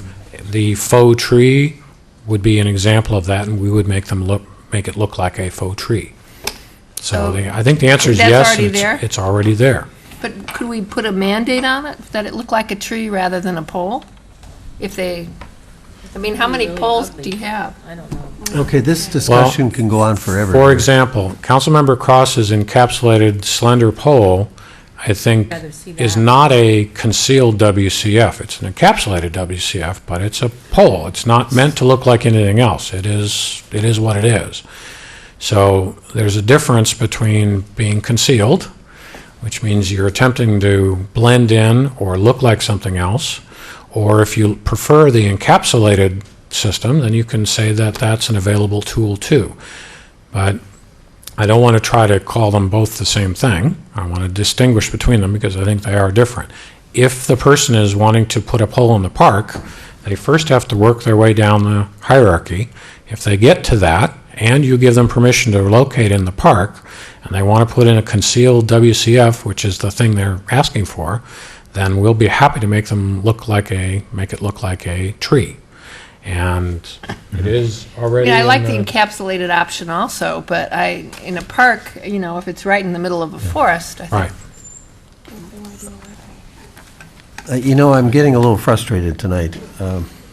We approached this with some, as you call them, surgical cuts. Now we're opening up the whole can of worms again, and we're talking about some designs that Medina is working on that we don't have here. I really feel uncomfortable making decisions tonight.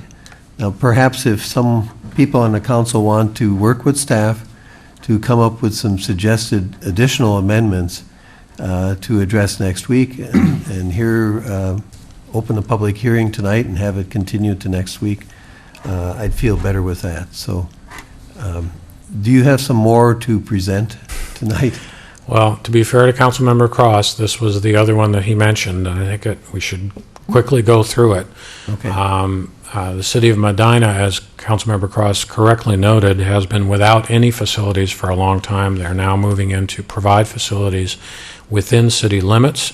They've chosen, if you will, kind of a proprietary system for the city. Since they have a kind of a blank slate with no facilities there, they have chosen to contract with a third-party provider to produce this DAS, or distributed antenna system. It has some advantages, and that's a very predictable result, and antenna arrays can be small and can be very deliberately located in places of the city's choosing.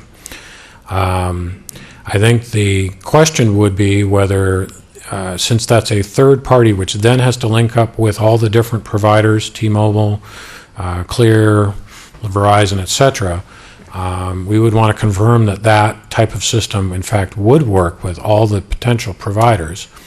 They would also, and I believe they have also provided space in some public park or public facility for the base station. And I think we're still looking at an additional system layered on top of our current system. I don't know how we would simply have our current system go away to be replaced by this in a very quick way. It would be, I think, either jumping into this, and then over time, the current system would go away in favor of this. Yeah, Mark, I think I spoke with a provider of this at a convention either this year or last year, and I mentioned this in April when we brought it up. I guess the difference with Medina is they're starting with a clean slate. And as Cameron said, we would have the existing poles here, and if another system wanted to go in with these little, I think they talked about them having them on all the light poles.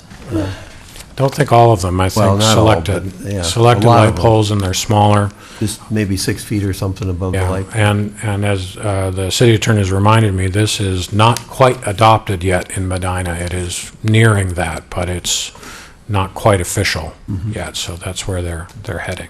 Yeah, I only have the broad overview of what Medina is attempting to do, but their choice in the past has been to have people get whatever service they can by the placement of antennas in other cities and other residential areas or commercial areas in other people's cities. And then used their tax dollars to fight this all the way to the state Supreme Court, and having lost all the way along the way, they now are going to a system that I thought was interesting. Part of the reason one might want to look at this is because of the visual impact. It's not just that it's new or different. Clearly, at some points, cities were all trying to put in wireless everywhere, you know, but technology's changed.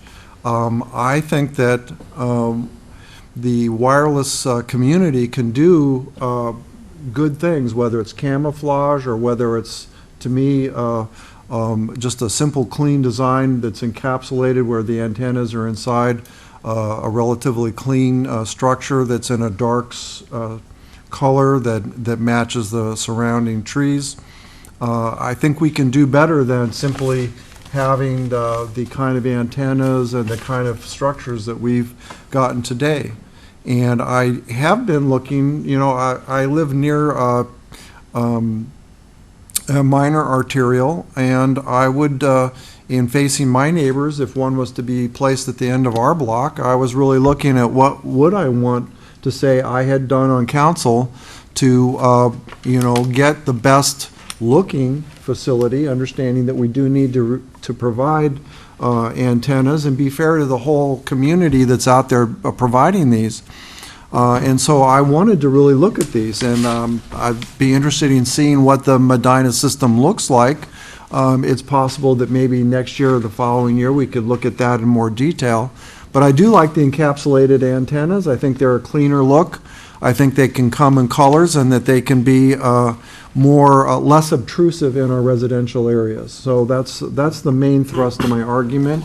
If it's one that the majority of the council wants to have at another time, But I did want to, and I appreciate staff really showing me the follow-through. That's really deeply appreciated, so that we can have the discussion and council can make a decision, understanding what some of the visual impacts are, the different options, and that there are options in other cities that can be considered here for Sammamish without it being a dramatic change in our ordinance or code. So I think what I'm hearing is on the Medina one, you're willing to have staff watch it and perhaps come to us next year with... If that's what you want to do without ever even seeing what it looks like, it's possible that if you saw it, you might want to direct staff, we are serious, let's pursue this next year in a serious way. I think having some pictures of what it looks like would help us make that decision, because a lot of what we've talked about tonight is visual impact. Yeah, good. But Nancy? If it's not approved yet, then there isn't anything visually to look at yet, is there? Well, there would be examples and samples from the manufacturers' reps of what the stuff looks like, because they're considering it. They also have antennas that we can look at to see what that is. I understand if the antenna is ordered from the factory, that it can be a co-located antenna, but it has to be ordered as one rather than as a single cell provider antenna. That's what I know so far. Okay, so does the council feel that we can put off the Medina system concept until next year and learn more about it, but go back perhaps to your other recommendation was the encapsulated. Hierarchy issue comes up, right? And see if we can get an amendment. Okay, Mr. City Attorney. With regard to Medina, my firm is working with the city on the system. It's a unique system. It'll be the first one, as far as I'm aware, in the state. So I wouldn't approach what we do here in Sammamish with the notion that this is necessarily an alternative that's even available to us. So my advice would be to focus on the current code, revising it to the extent you deem appropriate, but I wouldn't count on some alternative technology being a realistic alternative. Okay. I like the one that I saw in Hunts Point, that's the cylinder that's encapsulated. I think that that's legitimate. Michelle's correct that it does raise the issue of whether you allow those separate from a pole and whether the hierarchy issue. On my block, there's a light standard at the end of the block. I believe it's got a light on it, but there's a power pole up there. And I would be very comfortable with this as a second pole on the block as compared to anything else that we've seen or shown here that exists here in the city of Sammamish to date. So do you want to offer an amendment tonight or work with staff to write one up for next week? I want to work with staff this week, but I do intend on proposing an amendment to require encapsulating the antennas on new cell facilities here in the city of Sammamish next week. Okay. Tom? We spent a lot of time talking about this, and I'd like to take another week or two to get it right, as I said earlier. We're dealing with something that affects how people feel about their neighborhood, the appearance, visual appearance. And there are some of these things that are around, we saw a couple of them tonight, that look like they really belong in the superstructure of a worship, as opposed to somewhere in a residential area. So from that standpoint, I would be willing myself to spend some time in the next week or two working with staff on taking this thing yet one step further and doing what we're talking about doing here, crafting a regulation that does handle the visual impact on the areas, along with the objective of making sure that people who live in this city can in fact get cell reception where they live. I want to achieve both, and I think we can. And maybe there's some good ideas from the cellular community that could show us what some of these options are and tell us some of their pros and cons. Mr. City Manager. Mr. Mayor, given what I'm hearing from you guys, let's take this off from the November 9th calendar, place it on the December 14th or 20th, one of those days, so that gives us some time to work through the amendments, give the providers time to respond to it. I think we need to be fair also that if we're going through the public hearing process, to give them opportunity to respond to it. Sure. And Don't put it on December 20th, though. No. okay, well, Let's shoot for the 14th. 16 is filled with the council, but we need to get through the budget and a bunch of items there. So the December 7th meeting, impact fee extensions, so you can, I don't know, we're going to be ready on December 7th. Later the better. I mean, I'm looking at my planning director. He's been trying very hard to get this thing ready for the 9th.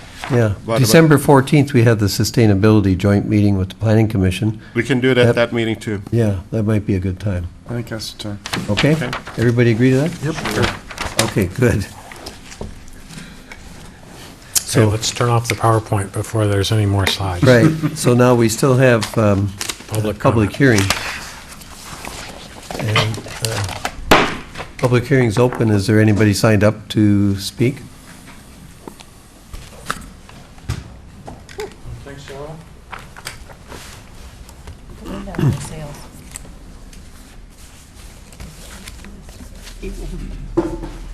We might want the Parks Director to come back. She Yeah. may be disappointed with what happens here. Good evening. My name is Richard Bush, B-U-S-C-H. I'm an attorney in private practice in Issaquah, a resident on the Sammamish Plateau. I'm also the president of the Northwest Wireless Association. Thank you for the lively, engaging discussion tonight. Several months ago, I was before the Planning Commission and on these topics, and I made the presentation that what the industry thinks we should do is encourage well-integrated sites. Everybody tonight talked about their idea of a well-integrated site. The reality is there are multiple ways to implement these wireless facilities in our community in a way that's less visually intrusive than the examples that you've seen here tonight. No one way is going to be the way to get it done. Encapsulated is a great option, but it shouldn't be the only option. Fake trees, the monopines, are a great option, but it shouldn't be the only option. A lot of people say, I don't like artificial Christmas trees. I don't want to have an artificial tree beside me 365 days of the year. What we need to do is look at examples, and we did this before the Planning Commission, and I can bring the same deck back. And in fact, we have some of the photos that I presented at that time in the deck that you had tonight at the intersection of Issaquah Falls City and Issaquah Pine Lake Road, where you drive around, you look at it, and you say, you know what, I think that is fine. I don't have a problem with the way it looks, just like you said at the end of your street. Another pole, flush-mounted antennas is fine. We're talking about DAS as a required option. You need to get feedback from the industry on the pros and the cons. The pros meaning what's the visual impact, the con meaning what's the cost and what's the likelihood it's ever going to be built. What's the feasibility of building a DAS system in Sammamish with how many square miles versus Medina with no coverage and how many square miles? These are huge differences in the feasibility of these different proposals. So perhaps what we need to do is go back and not focus on one particular item, but think about what look and feel do we want in our community. I've already drafted for the City of Edmonds some descriptions of features of well-integrated sites, and I'd be glad to provide that to staff tonight. Flush-mounted, painted to match. For example, if it's a street light, the city has banned the use of street lights within the public right-of-way because of what happened in Trossachs. I was before the Planning Commission saying, big mistake, don't do that. They said, well, how would you design it? And I ticked through the elements. The replacement structure should be no larger than 2x the diameter of the original structure. The finish should look the same as the original structure. Increase in height no more than X number of feet, whatever you want to have it. And then flush mounted, or if you want to have them encapsulated, that's fine. If you want to have them encapsulated, just remember, if you change one design feature of one of these sites, it changes several other things about the site. If you put the antennas inside, if you put the coax inside, guess what? The structure gets bigger. And these aren't going to be metal structures. Radio frequency antennas, broadcast antennas, do not penetrate metal. So there may be metal below, like we saw over in Hunts Point, but there would be a different type of shroud that will look slightly different. Painted the same color, but you'll notice the difference. Is that okay? If that's okay, great. We're okay with that as an industry. Just a brief observation about the photos from Hunts Point, though. They looked wonderfully low compared to what we have here in Sammamish. And you saw some trees in the background that were below. Is there a time? No, you keep going, please. Okay, thank you. The reality is, if I recall correctly, those photos were taken of facilities immediately adjacent to 520. The carrier's desired coverage footprint for those facilities, I'm saying this in jest, probably 5 feet away from the pole because of the volume of traffic that goes up and down the 520 corridor.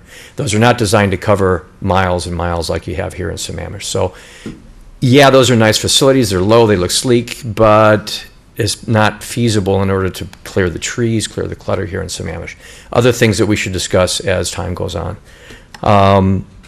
So that's my pitch on well-integrated facilities. It's not one facility. It's going to depend on where it is and what it looks like, and we can help with that. Second question is parks. Good, the parks director is not here. I don't need somebody to cover my backside. Wireless facilities are integrated well in parks all the time. There is a facility planned over in the King County Park in Issaquah, unincorporated King County. Klahani. The footprint of the facility, I think, is 10 feet by 10 feet, maybe a little bit larger. It's a metal pole, similar to what was over in Trossachs. It'll be smaller.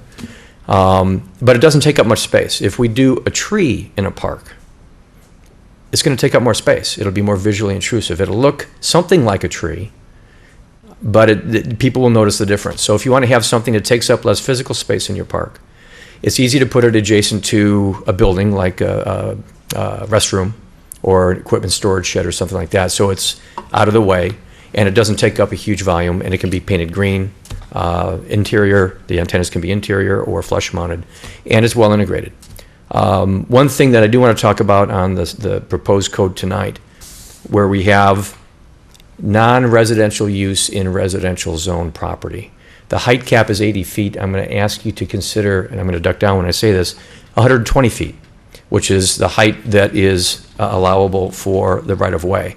Why do I say that? Think about what we're trying to encourage.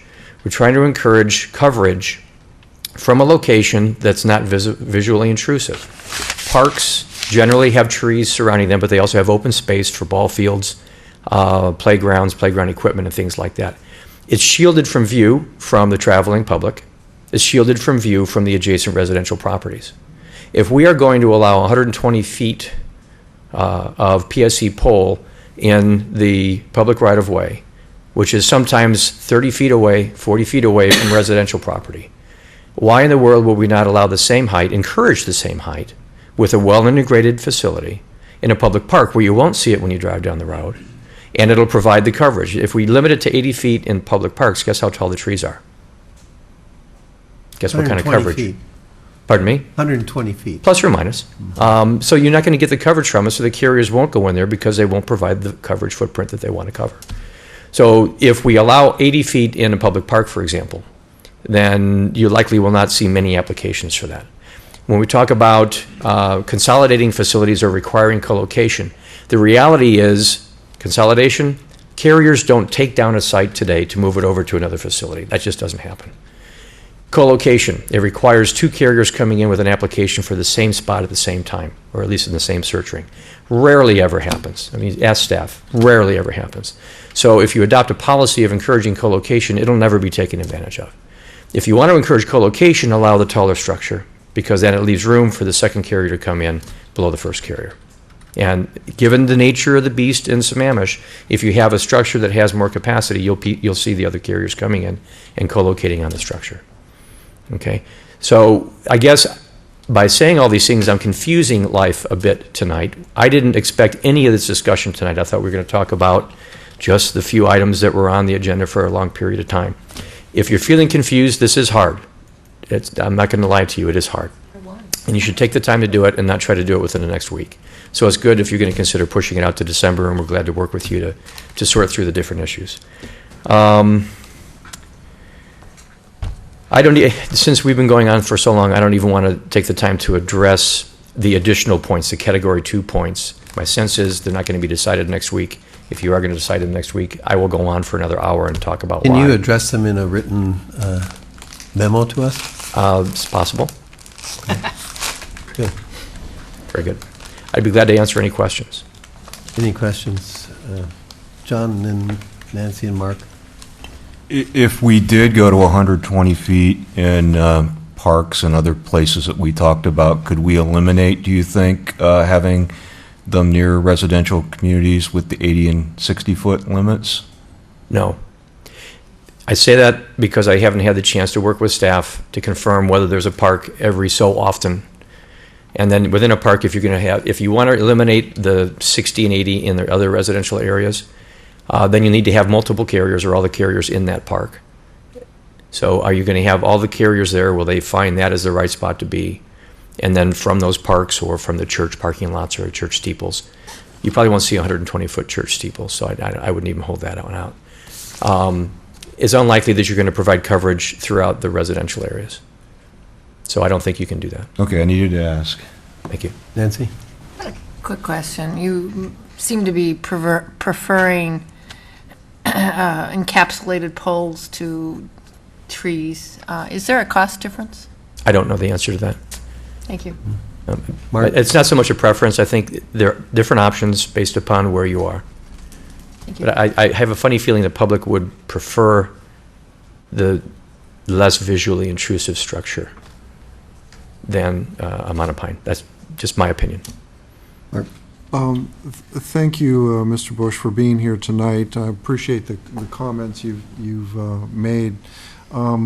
Did you understand that in the previous discussions we've had on cell towers that we really have not had any testimony from the wireless community that there was really pretty much anything other than what you see around town as, gee, that's kind of what we do, and there was no testimony of, gee, here's a range of things being done in other cities, here's some alternatives. It just seemed like the antennas, whether they're flush mounted or not, they stick out from the pole. There just was no testimony given to us that encapsulated or any of these other kind of strategies might be possible or acceptable or Okay. I don't know if there's a question there, but I was before the Planning Commission with that very presentation, and I apologize if my presentation wasn't made available to you as a city council. But that is in part the purpose of my being here tonight, is there are a bunch of options, and you don't have to go too far from where we are today, Kansas, to see that there's different types of structures. What really drives the design here in Sammamish is the height of the trees and the rolling terrain. And you can't have the shorter structures with the internally mounted antennas like you see in Medina, because the coverage objective is so far greater than what the coverage objective is immediately adjacent to 520. So you're going to have the taller structures here. But that doesn't mean they have to have I want to call them divot arms just outside of St. Mary's Church parking lot entrance. They can be flush mounted like they are on the next pole immediately, I think it's 2 poles further to the south. Or you have the site at the football stadium in Skyline, where they're flush mounted to an extension to the football field lights. So you have examples like that here in the city. Right. And it's not all the antennas hanging off the arms. Let me ask you, the pole that I photographed that's in Hunts Point, that's the tall cylinder that I described, what in the business is that called? The green one? Yeah. I don't know that there's a unique name for it. I'd have to find out what the material is. But it might be called a slick stick. I've heard some referred to a slick stick, meaning it's just a pole where all the infrastructure is mounted inside. Mm-hmm. They're also called flag poles, with or without a flag. And it can be designed to look like a flagpole. You have to seriously question whether you want a flag on it, because the size of the flag would be so large given the diameter of the pole, and then if there's wind, the flag could make significant noise. I'll comment to you in the interest of trying to bring this to conclusion that if there are ones like that are the 120 feet that you're asking for in parks and other locations where you feel that the extra height actually allows us to co-locate, if there's an example of one that's in a forested setting that would be similar to one of our parks that's 120 feet tall. In my mind, that would be the least obtrusive kind of installation in my own mind. And if there were photographs of it, perhaps Nancy or others would be more comfortable that that's something we could consider for that kind of a setting and at the heights that you've suggested. I can't guarantee that we can find photographs of similar settings to Sammamish, but we can certainly query the industry. Thank you. You're welcome. Well, any written materials that you can give us would be helpful. It sounds like we're ready to accept the Planning Commission's exhaustive review of this. So we would appreciate that. Very well. Thank you. Thank you. Nancy? You know, staff may already have some of the materials we could just have made available to us that were considered at the Planning Commission level. Okay, is there any other public comment? Public hearing continues till December 14th. Got another comment.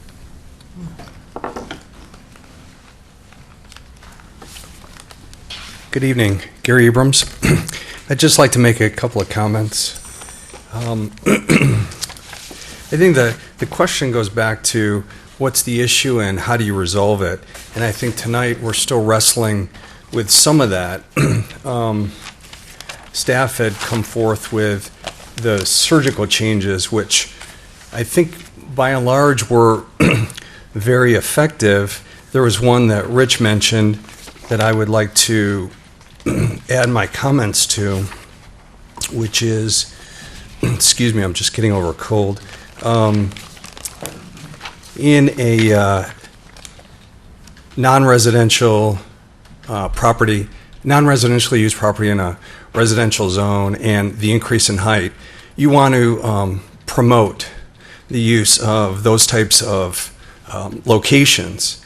And as Rich mentioned,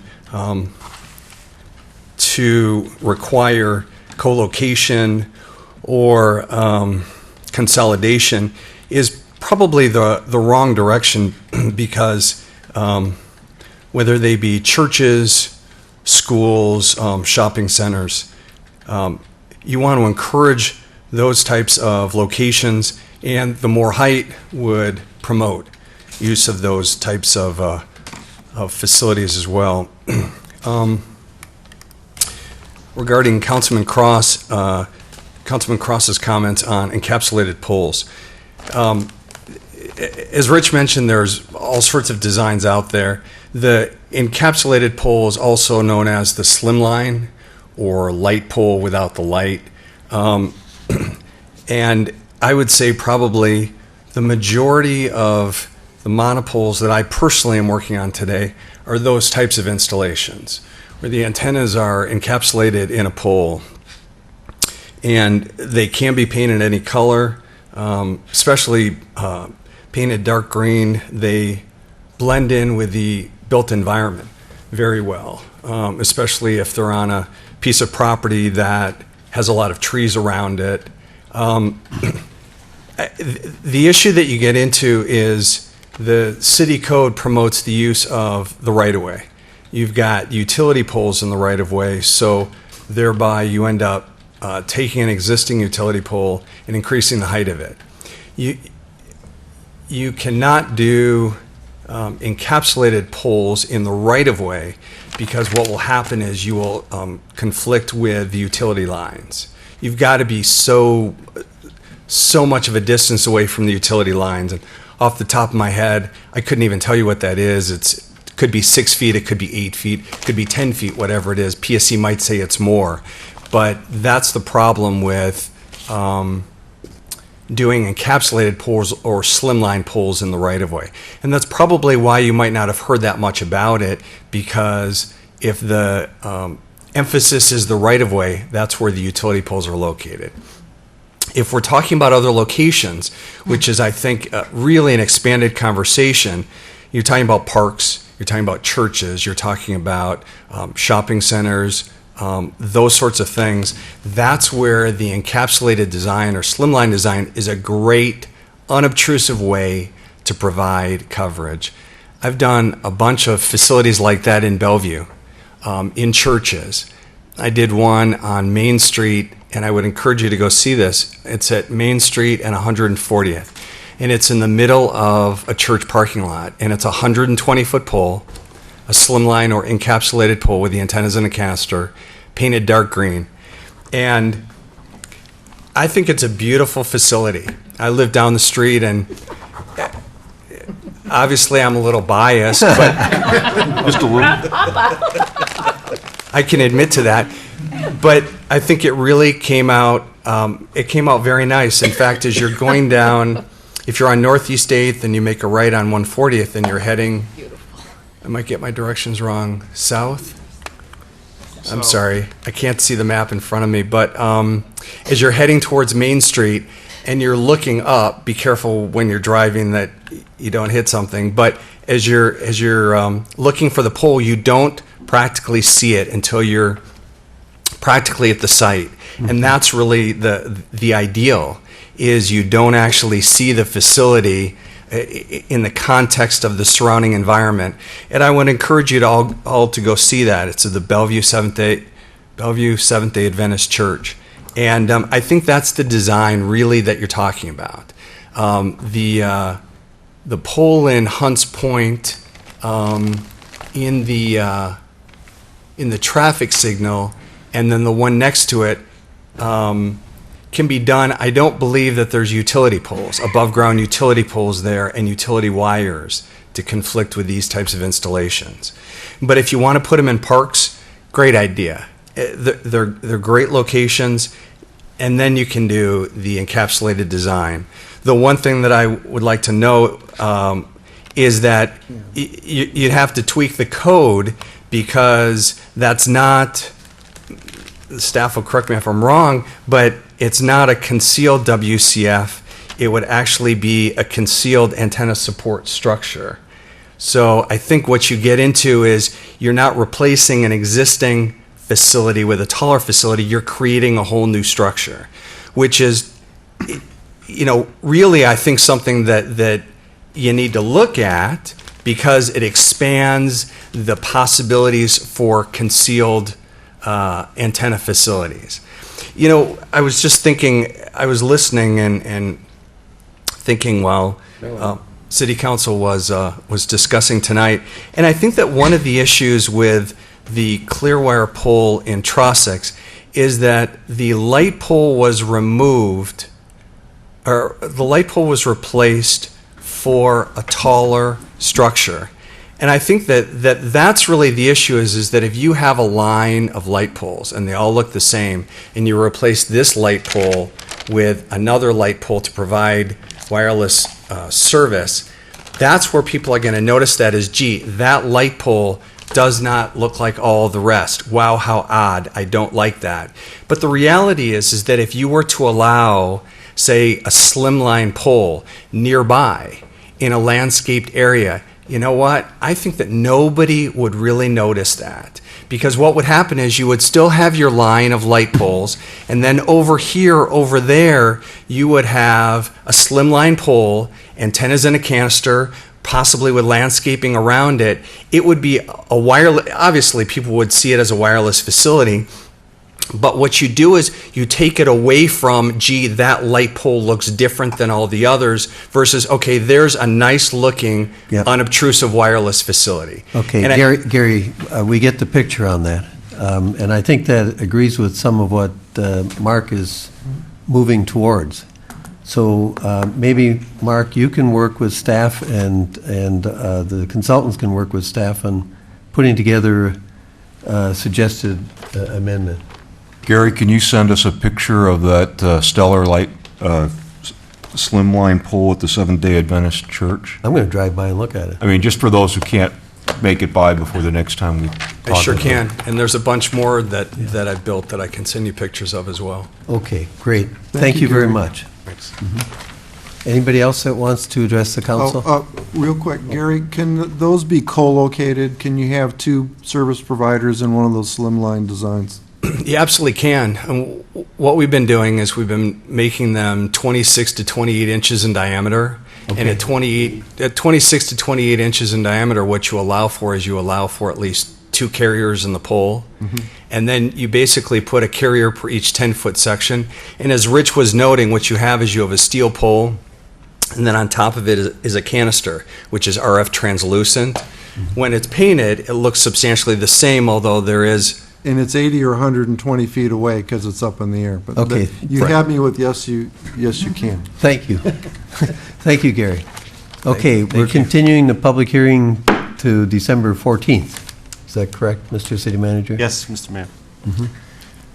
We have lots of items to cover, and we Yeah. need to get through it because of the budget items. So Right. I'm hoping that since we've done many study sessions and the regular briefing for the council, I hope that we can get through the next items fairly quickly. Okay, next is the first reading of the ordinance relating to the levying of taxes and establishing the amount to be levied in 2011 on the assessed valuation of the property within the city. Lyman. Okay, Mr. Mayor, members of the council, if you'll allow me, what I'd like to do is to combine the two presentations, both for the budget and the property tax. Great. For interest of speed. And essentially what we're doing is just trying to give you a high-level recap of where we've been throughout this whole budget process. It's been a rather extensive budget process. It's been very detailed, and the final version of the budget incorporates all of the city council directives that we received through the budget process. Again, we're just going to cover the highlights, and I would like to point out that we have achieved having extreme scrutiny on this particular budget, both by the council and also by city management. By way of overview, this particular budget is responsible to the citizens of Sammamish. It's prudent, it's sustainable, and I'd like to point out that the operating revenues are sufficient to cover operating expenses. A lot of our peer cities are having difficulties making that statement. The direction that we received from the city manager that all departments were to bring in a biennial budget at 0% or less increase over the adopted 2010 budget.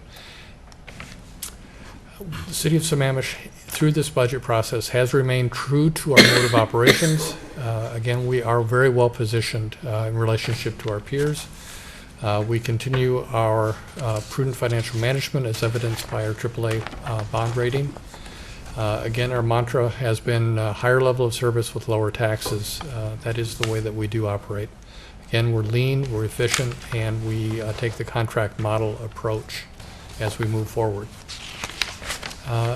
This particular budget, what we've done is we have scaled operations based on the economic activity that we're seeing within the city of Sammamish. Demand for services have fallen in certain areas, and we've taken that into consideration. Some of the major assumptions that we've made, we have not taken the 1% increase in the regular property tax. As you recall, the city manager actually did propose to take the 1% increase in the property tax based on some of the future items that the council wished to do, in particular looking at the community center facility. Based on council direction, we have incorporated a 0% increase to the property tax, and we have, by way of the actual ordinance that you'll see later, we are levying, or excuse me, we are banking the levied capacity for both 11 and we have, as we did in 2010. This budget takes into consideration an adjustment for initiatives, assuming that the liquor profits and excise taxes do in fact pass. We will find out later today if that in fact is going to happen. As this meeting goes on, we'll probably know. Actually, thus far, it looks as though those may be behind at this particular point in time, just moments ago. And then also, we are proposing that no increase in the surface water management rates take place at this time. Other major expense assumptions, we've gone over these in great detail. Most recently, at the October 26th council meeting, we talked about the variety or the particular delays in the transportation capital projects. We talked about the funding for the Parks Capital Fund for turf field replacement, and also discussed the particular projects within the Parks Capital Fund that we wish to fund in 2011 and 12.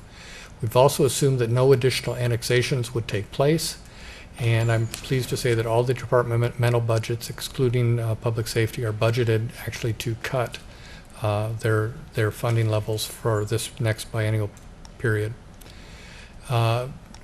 Just one item I will point out, expenditures this is in total expenditures are down about 18%, including all operating and all capital from 11-12, looking back to 9-10.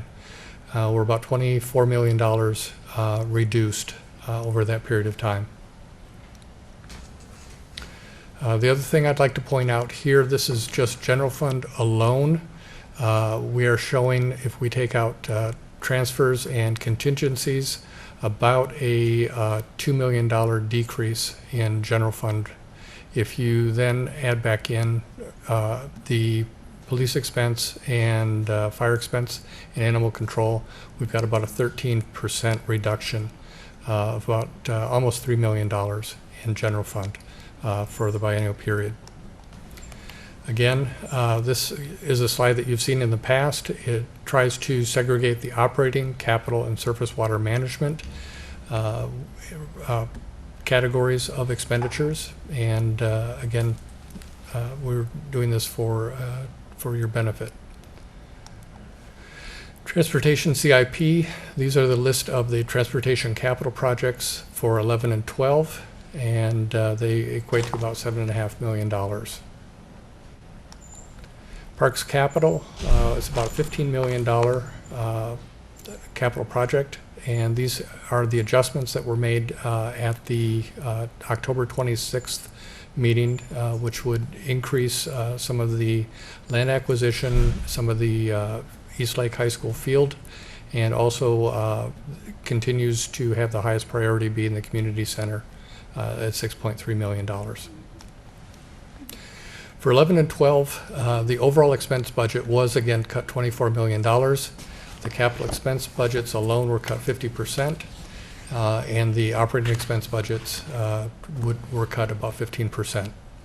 We also increased, based on council direction, human services by $32,000, and we cut approximately 10% of our employee workforce from 75 full-time equivalents to 67.5. Again, staffing levels, there were 4 positions that were filled that we are eliminating. One is the limited term town center manager, one is an administrative assistant in human resource area, 1 construction inspector, and 1 public works engineering position. Also incorporated in this is the negative COLA. CPIU from June 2009 to June 2010 was a negative 0.5% for the Seattle, Tacoma, Bremerton area. And I would like to point out that city staff, we're very, very proud of them. We had meetings with the employee committee. They then in turn talked to their counterparts in their respective departments, and they understand the position that the council's in, they understand the position that our citizens are in, and they said this is the right thing to do. So we're very, very proud of them. One of the ways that we are achieving this reduction in costs is basically what we're terming it is a $1 million reset. If we look at employees' salaries and benefits by losing those 7.5 positions, we have essentially about, in 2011 and 12, approximately $1 million reset in each year.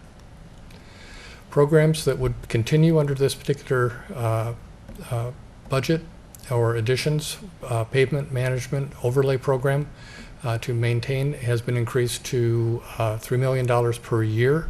This is an increase that is quite necessary in order to maintain the road standards that council has set. Human service grant funding that I mentioned earlier is going to be $176,000 a year in both 11 and 12. We'll continue with the Fourth on the Plateau, which is again partially sponsored and funding partially recovered. $75,000 a year as by way of building community. One of the additions that we're having is that we are going to be looking at broadcasting both the Planning Commission and City Council study sessions for both 11 and 12. Farmers Market subsidy will continue at $10,000 per year as budgeted. We will continue to help subsidize the Sammamish Citizen Corps. Sammamish Symphony funding is currently budgeted at, directly budgeted at $5,000 per year. And we're increasing that additional 2,000 each year to come from the operating contingency. Correct. And based on council direction last month now, there was a request for an additional $2,000. We have not yet heard from the City of Issaquah, but that is very doable. The City of Issaquah will be looking at their funding for the Sammamish Symphony on December 6th, but we have sufficient contingency in order to help their particular situation. Heritage Society, again, would be funded at $5,000 per year, and again, support for the Sammy Awards about $3,000 per year. And with that, I'd like to turn things over to Aaron Anton, our Deputy Finance Director, to cover property taxes. All right, I just want to quickly go through our property tax calculation here. This is the two areas, the city amount that's levied at the top part. The bottom comes from the King County, the assessed value of Sammamish per thousand. That calculates the levy rate. So here it is with the 2011 estimates of the numbers put in.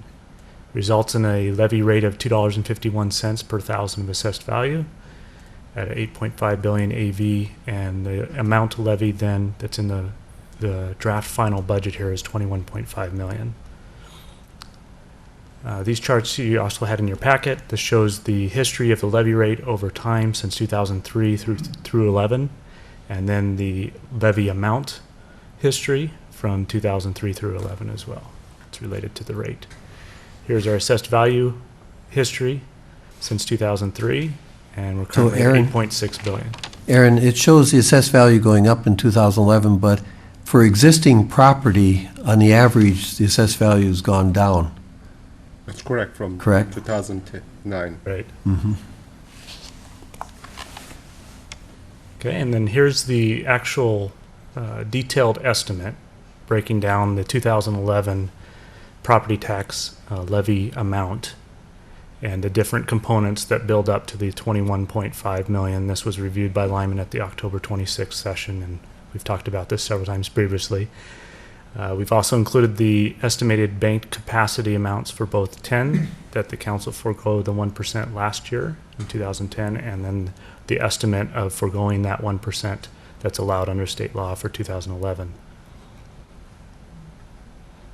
And just in conclusion, a reminder that this is no action required at this time. It's first reading of the ordinance for both the property tax and the 2011-12 budget ordinance. Any questions? Questions for Aaron or Lyman? John? We had set some money aside for Sammamish Cares. I didn't see that. Was that just in the city manager's budget? City manager's budget, $2,000, that we set that for 2011 budget. Other questions? No? Oh, Tom? So the next step on this, I guess, is we have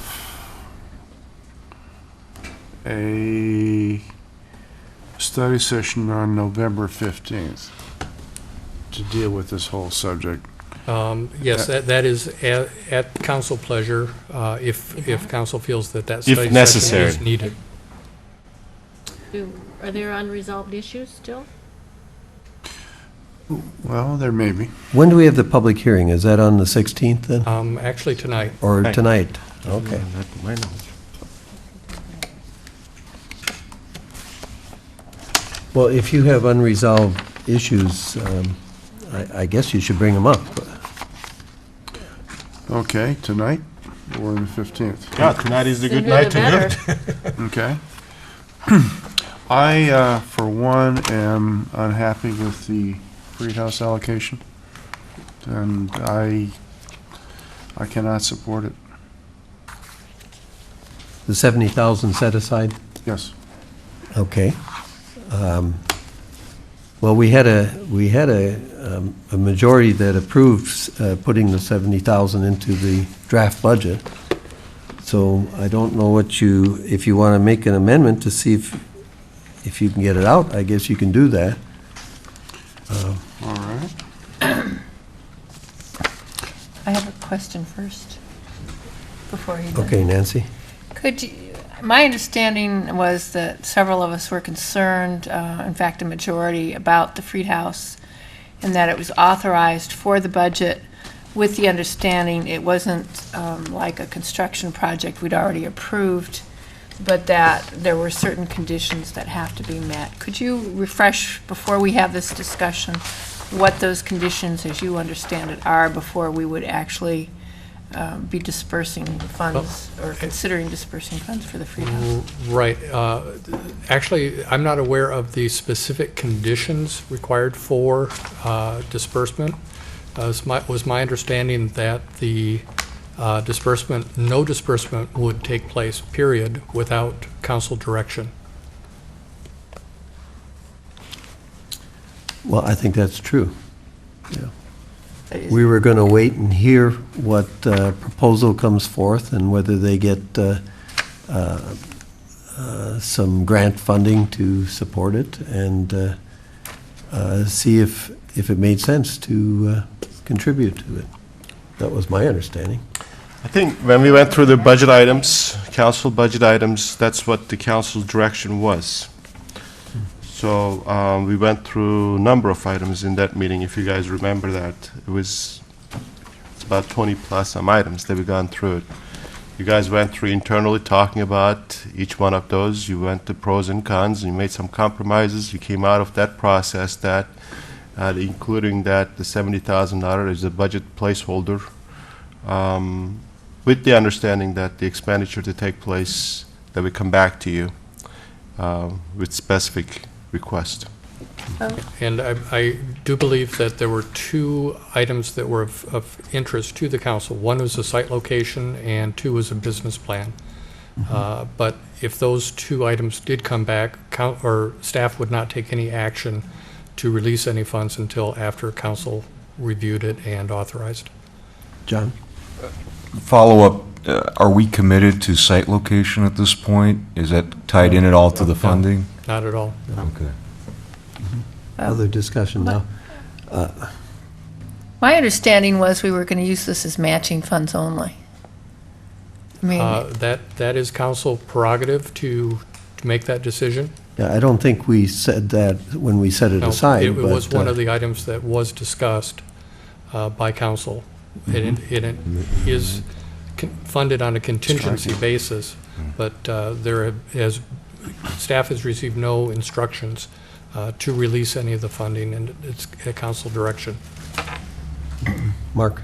I support having the 70,000 in there. I've been a skeptic of the effort in the past, but it does seem like there's building momentum for saving the house, and if they can understand carefully that they need to find a location that a majority of the council is gonna find acceptable, and a financing strategy that we at least think is very plausible.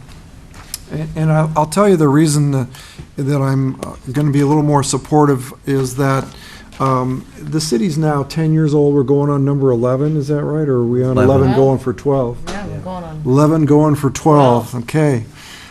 Is that really over that period of time, the budget, the various councils have reviewed and approved budgets equal to about $250 million. And 70,000 out of that 10 years, I don't think is unreasonable if you take that perspective for preservation of our heritage. And it also will give us a place to perhaps store some of the things that I know people around the city would like to make gifts of that are significant to Sammamish. So for those reasons, I want to see it have a chance. with us, so that's why I support including that 70,000 in the budget. So Tom, do you want to make an amendment or not? Yes, I'll make an amendment to strike it from the budget. Okay, do you have a second for the amendment? I'm going to second it for sake of Okay, discussion. for discussion, Michelle? Well, I'd like to keep it in there. I think the restrictions that have been put on it are going to make it very difficult for anything to happen with it, but I'd like to see it as a placeholder because it could be that I'd like to see us build an account for preserving something in the city. And maybe the Heritage Society, I know there's some other properties that they would like to see saved that are of historical significance. And I have encouraged them to look around and look a little broader and, about what other things could be done. And so I'd like to see the money left in there. At this point, it's the Freed House is a catch-22, and I just don't see it ever changing. But I think that it speaks a lot to have money in the budget for historical preservation, and that I think as a city, we need to find something to wrap our arms around and make it a community project that volunteers could be involved in, that sweat equity could go into, that we'd have a place to store things, have exhibits, have a place that school children could go and touch that is old. Or maybe it's used as a money to fund a signage, historical marking kind of option in the city, where maybe some historical boards or something are located throughout the city. But I think there's a lot of cool options, and maybe we as a council could guide them in that direction. Since, this is like kick the can, and I'm sick of kicking the can. But I think that we can look more broadly into the community about wanting to support historical preservation. Okay, other comments? John? I wasn't here for the meeting when this 70,000 placeholder was established, so I just have a couple questions. One is, they initially asked for $7,000 and a site, and then for some reason we have an extra zero at the end. I mean, Yes. Well, no, they want to move it, yeah. but they asked us specifically for more money? The 7,000 was to preserve it from... For the year, for just the- to hold it together. Yeah, 5,000 or For the roof 7,000, or right? something, yeah. Mhm. But the 70 would move it, so, but we haven't agreed to a location. So, I don't know, I don't even know what to say anymore. I just... Okay, other comments? Nancy? No, I have always felt if it was a partnership with funding coming from the community, not just from grants, but from community, and that's always was my understanding, is the city was going to put up half of it, and then the rest was going to come from the community and from grant funding. And I haven't seen the reality of that partnership thought in the presentations we've received. It's always, well, I want money from the city, and that concerns me. It also concerns me, I heard tonight, I want money from the city, and we'll go out and get a grant. Where's the community partnershiping here? I understand there would be work and so forth. I don't want to say no at this point, so but I do want to make clear that my personal position is I would not be willing to release this money unless I saw funding from, matching funding from both the community as well as some grants. Just obtaining grant money isn't going to cut it for me. And I want to see a complete business plan that shows what the total cost of the project would be, and I think that's only good fiscal management, and an anticipation of where the various funding sources are to cover that business plan. So that's, my concern is that there's still not an acceptance of where the money is going to come from. So I want a good business plan, and I want to see where the funding sources, they would project. Thank you, and that is what we discussed at the last discussion, and that was the agreement when we set it aside. I don't think we said it had to be 50-50 matching. In fact, it could be certainly less than that. If they get grants plus community contributions, we may not have to put up anywhere near the 70,000. So are we ready for a vote on this?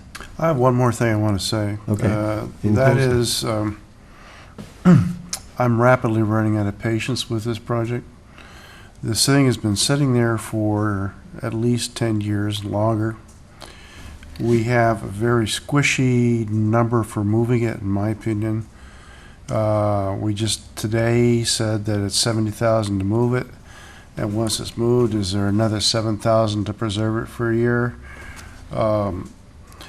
I just have a feeling this is not going to happen, and I think we've given it enough time.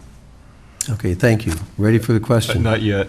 John Curley isn't here, and I'm not going to speak for him, but I don't know which way the tide is turning here, but rather than strike the whole thing from the budget, if we had to try and preserve it somewhat to give, as Mark said, a chance, I'd much rather keep at least 7,000 in the budget and make that firm and not have it deteriorate past the point of it has to be dismantled. Well, that's not the amendment. The amendment is to strike it. Is there a chance to make a friendly amendment? I'll entertain a friendly amendment. Go ahead. So rather than a $70,000 placeholder, we commit what we were originally asked to do for $7,000 in maintenance, and they come to us, and if we have excess funds down the road and decide to match it, we might be able to find some funds in our city budget. Okay, are we ready for the question as amended? Okay, all those in favor of the amendment to the budget as amended, which is to strike the 70,000, but leave 7,000 in?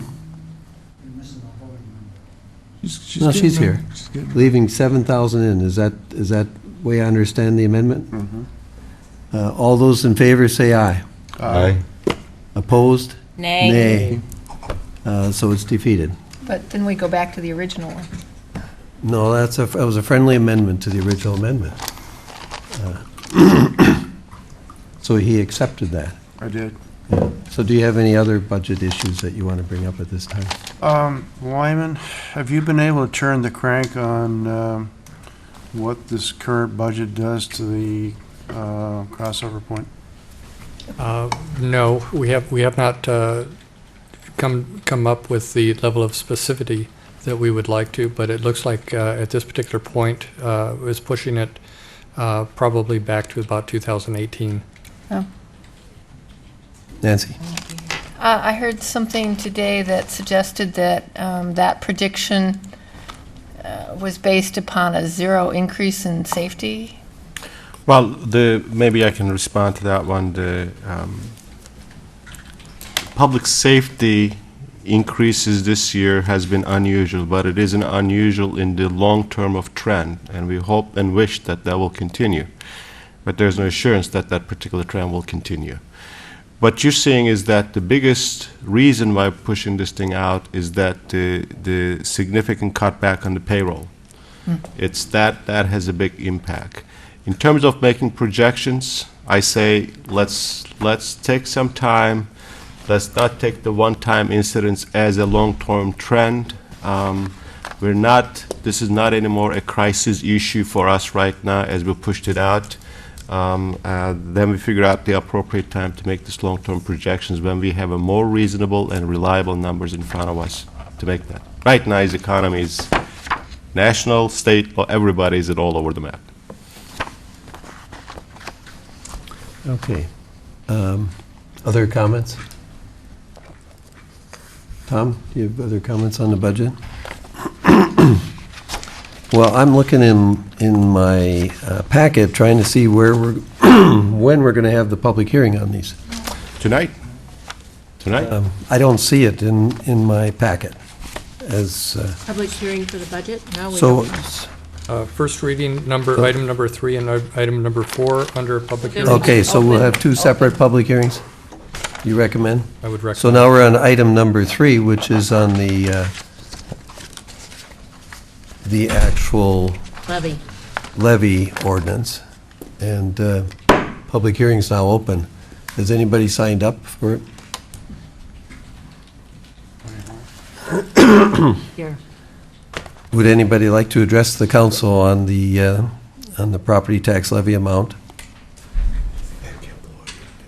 Nope. Seeing none, public hearing is closed. Closed or continued? No, we closed it. And the second one is on the ordinance adopting the 2011-2012 biennial budget. Public hearing is now open. Do we have any public comment on the biennial budget? Nope. Public hearing is now closed. So thank you very much, Simon. Would we not want to keep? Now we go to item number 8, I believe. Item number 8, which is a first reading. That is the first reading on the amending the 2009-2010 biennial budget. Right, these were making the amendment. Oh, you're going to have a... Yeah, I've got a very brief overview. These park items, mainly. Park right? items that we Exactly. went through with you at the study session, so we need to change the appropriations for 2000. I noticed you had already put those in the budget presentation, the amended 2009-2010. Yes, we did. And given the fact that it was a first reading, we could always go back and change that, if depending on what council does on this particular item. Right. Okay, by way of an overview, we are only looking at modifying the Parks Capital Improvement Fund.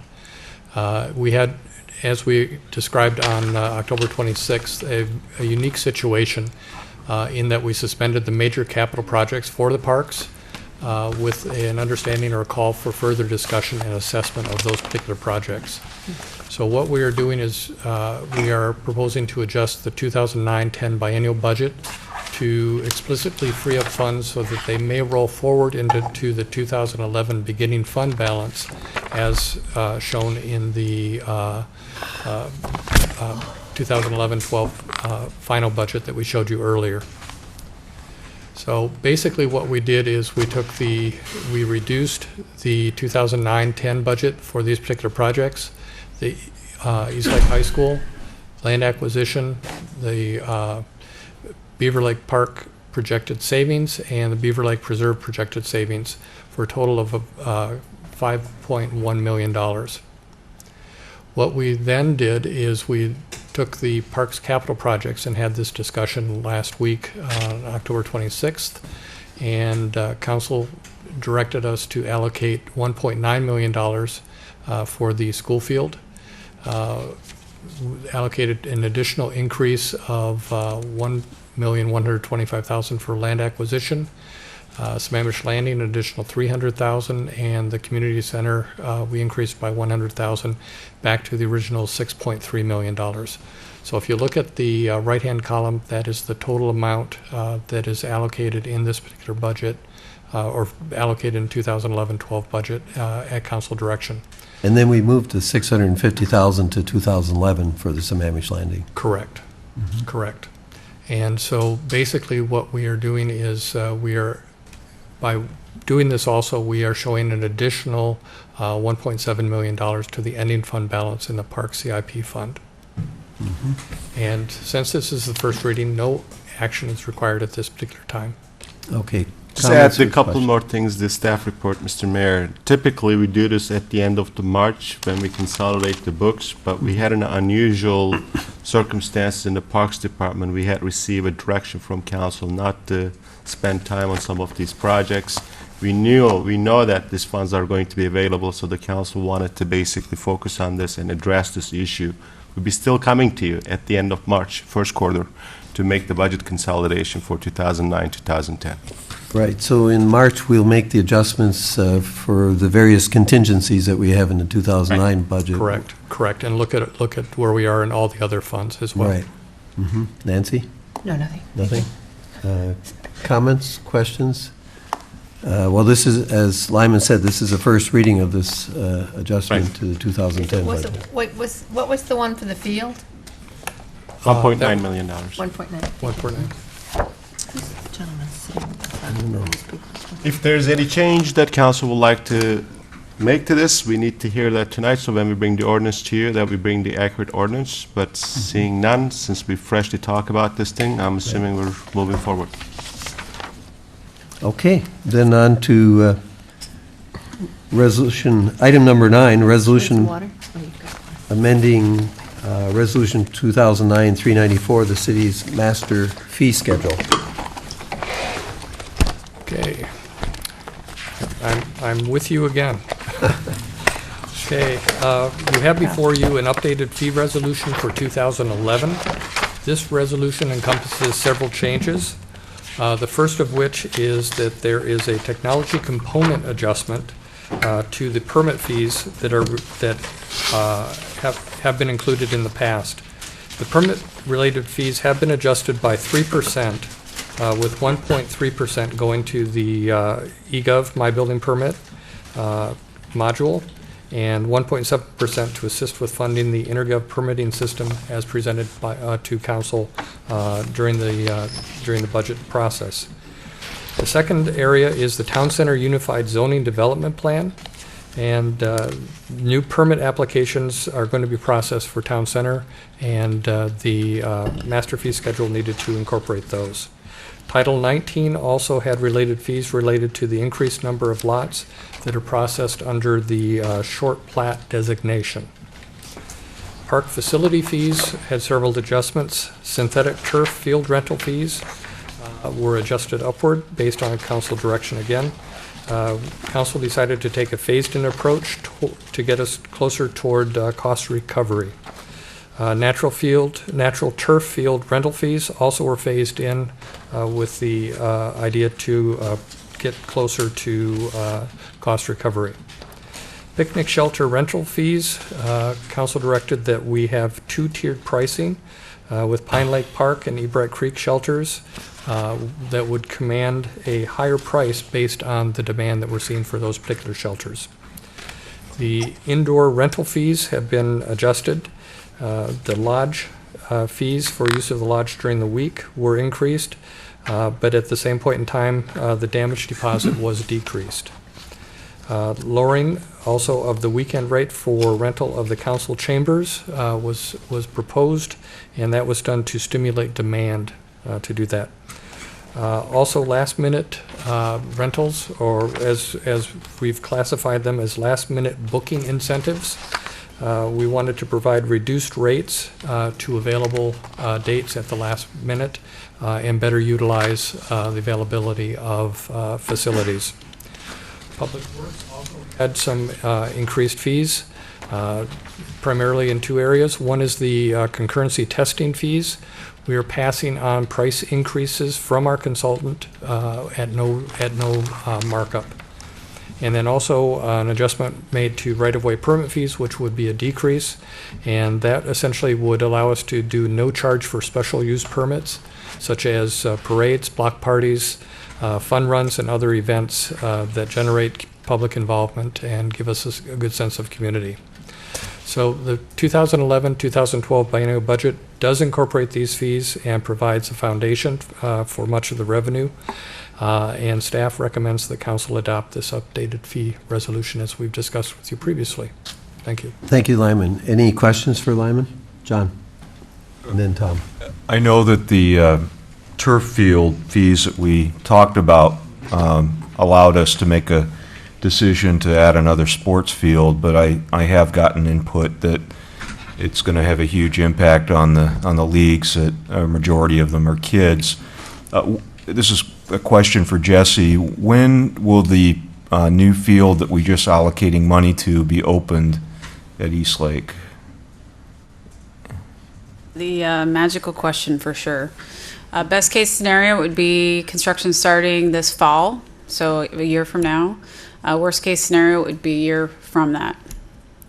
So I'm sorry, the construction a year from now? Fall 2011, best case scenario. Worst case scenario, it actually, let me restate that, it would be summer 2012. We're working hard to, as soon as the budget's adopted, to proceed with our design, permitting, and construction, which all have timelines of their own. The other thing we have to be mindful of is we have to work around their sports season. That field is currently played for baseball. Well, first we have to get an agreement with them. Correct. We do have to amend the interlocal. Mhm. And what's our current fee for sports fields again? I'm standing here without my notes in front of me. We're currently at $35 an hour for youth, and I think $60 an hour for adult. I'm kind of one of those guys with the 520 bridge that's kind of opposed to the pre-tolling, paying for something before it's even built. In the interest of some of the sports fields, if we coincide the higher rate of $55 to when it was actually opened, as opposed to now, and maybe have more of a phased approach. Well, John, this is money that's used for going into reserve for replacement of existing Of fields. existing fields, and is not going to be used for the building of the new field. No, I know, but we're asking the participants in the sports to pay for this, and my premise is that not everything has to be at cost recovery day one. I was trying to say that if we match this up to when the field actually opened, it might be more palatable that we deliver a field and then made the commensurate fees equal to replacement going forward. This is not a recovery for the new field. I know, but I'm just trying to say, doing it now with the feedback that I've gotten, maybe I'm the only one, I don't know. Well, we discussed this extensively in the night that unfortunately you weren't here, so. No, I was here. Were you here on that? Yeah, and I've gotten feedback since then, so I'm just bringing it up as a point that, you know, we're asking a huge impact on some of these sports. And this will alleviate it over time, but. I don't understand the huge impact, because when we figured out, if you're talking $35 for use of the field for the whole team? 22 players and the plus this. That's the current fee. Your proposed fee is to go to $45 per hour in 2011 and $55 per hour in 2012, which is closer to full cost recovery and covering replacement costs. So $45 an hour is like $2 a person an hour if you've got 22 people on there. Well, plus the spare players, I mean, it's not like the only 22. yeah. You have 16 players in the team, so 32 players divided by that increases a very minuscule Yeah, sense. Nancy. Also, even that is not a true picture of it. The impact is even less, because we're basically subsidizing not just the teams that play here, but the whole league. Because the whole league, these cost increases will be spread throughout the whole league, and we're charging less than the other fields.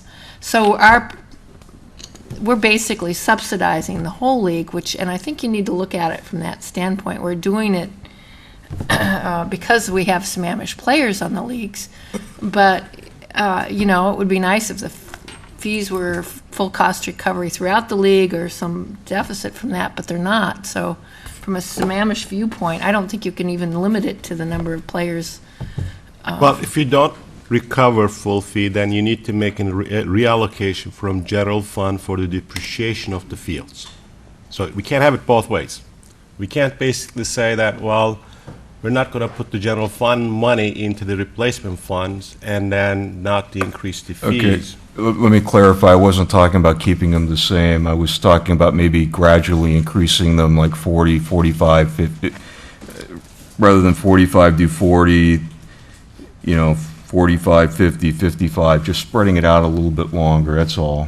And that's fine, that you can do that if that's the council wants to do that, but even with that, we need to make the appropriate allocations from general fund for the portion that we're funding it in the 2011 and 2012 for the depreciation funds. Okay, right now we have 45 for 2011 and 55 for 2012. Right. If you want to make, offer an amendment to that, you're welcome to. And Jesse, did you find your notes as to what they are today? Yes, $35 for youth and $60 for adult.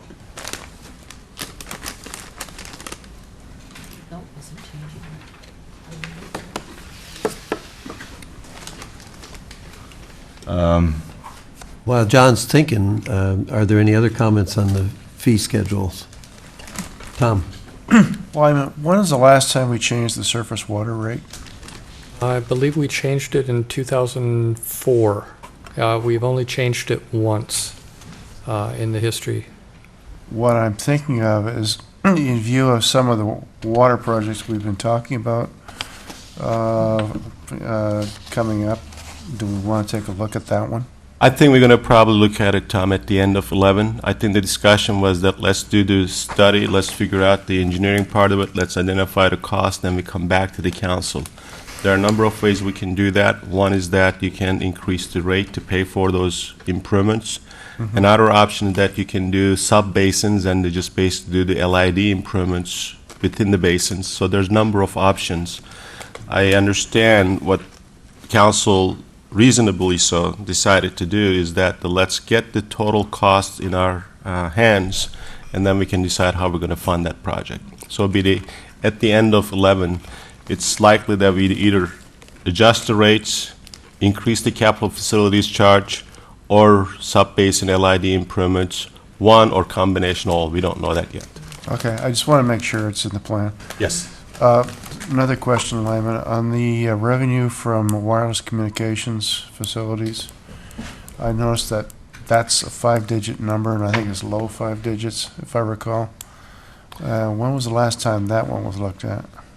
I believe actually the leases, I think it's been several years, but the leases are typically set for multiple years. It's like a contract or lease that we enter into for a particular site. But we can definitely look at those going forward and find out if the rates are appropriate.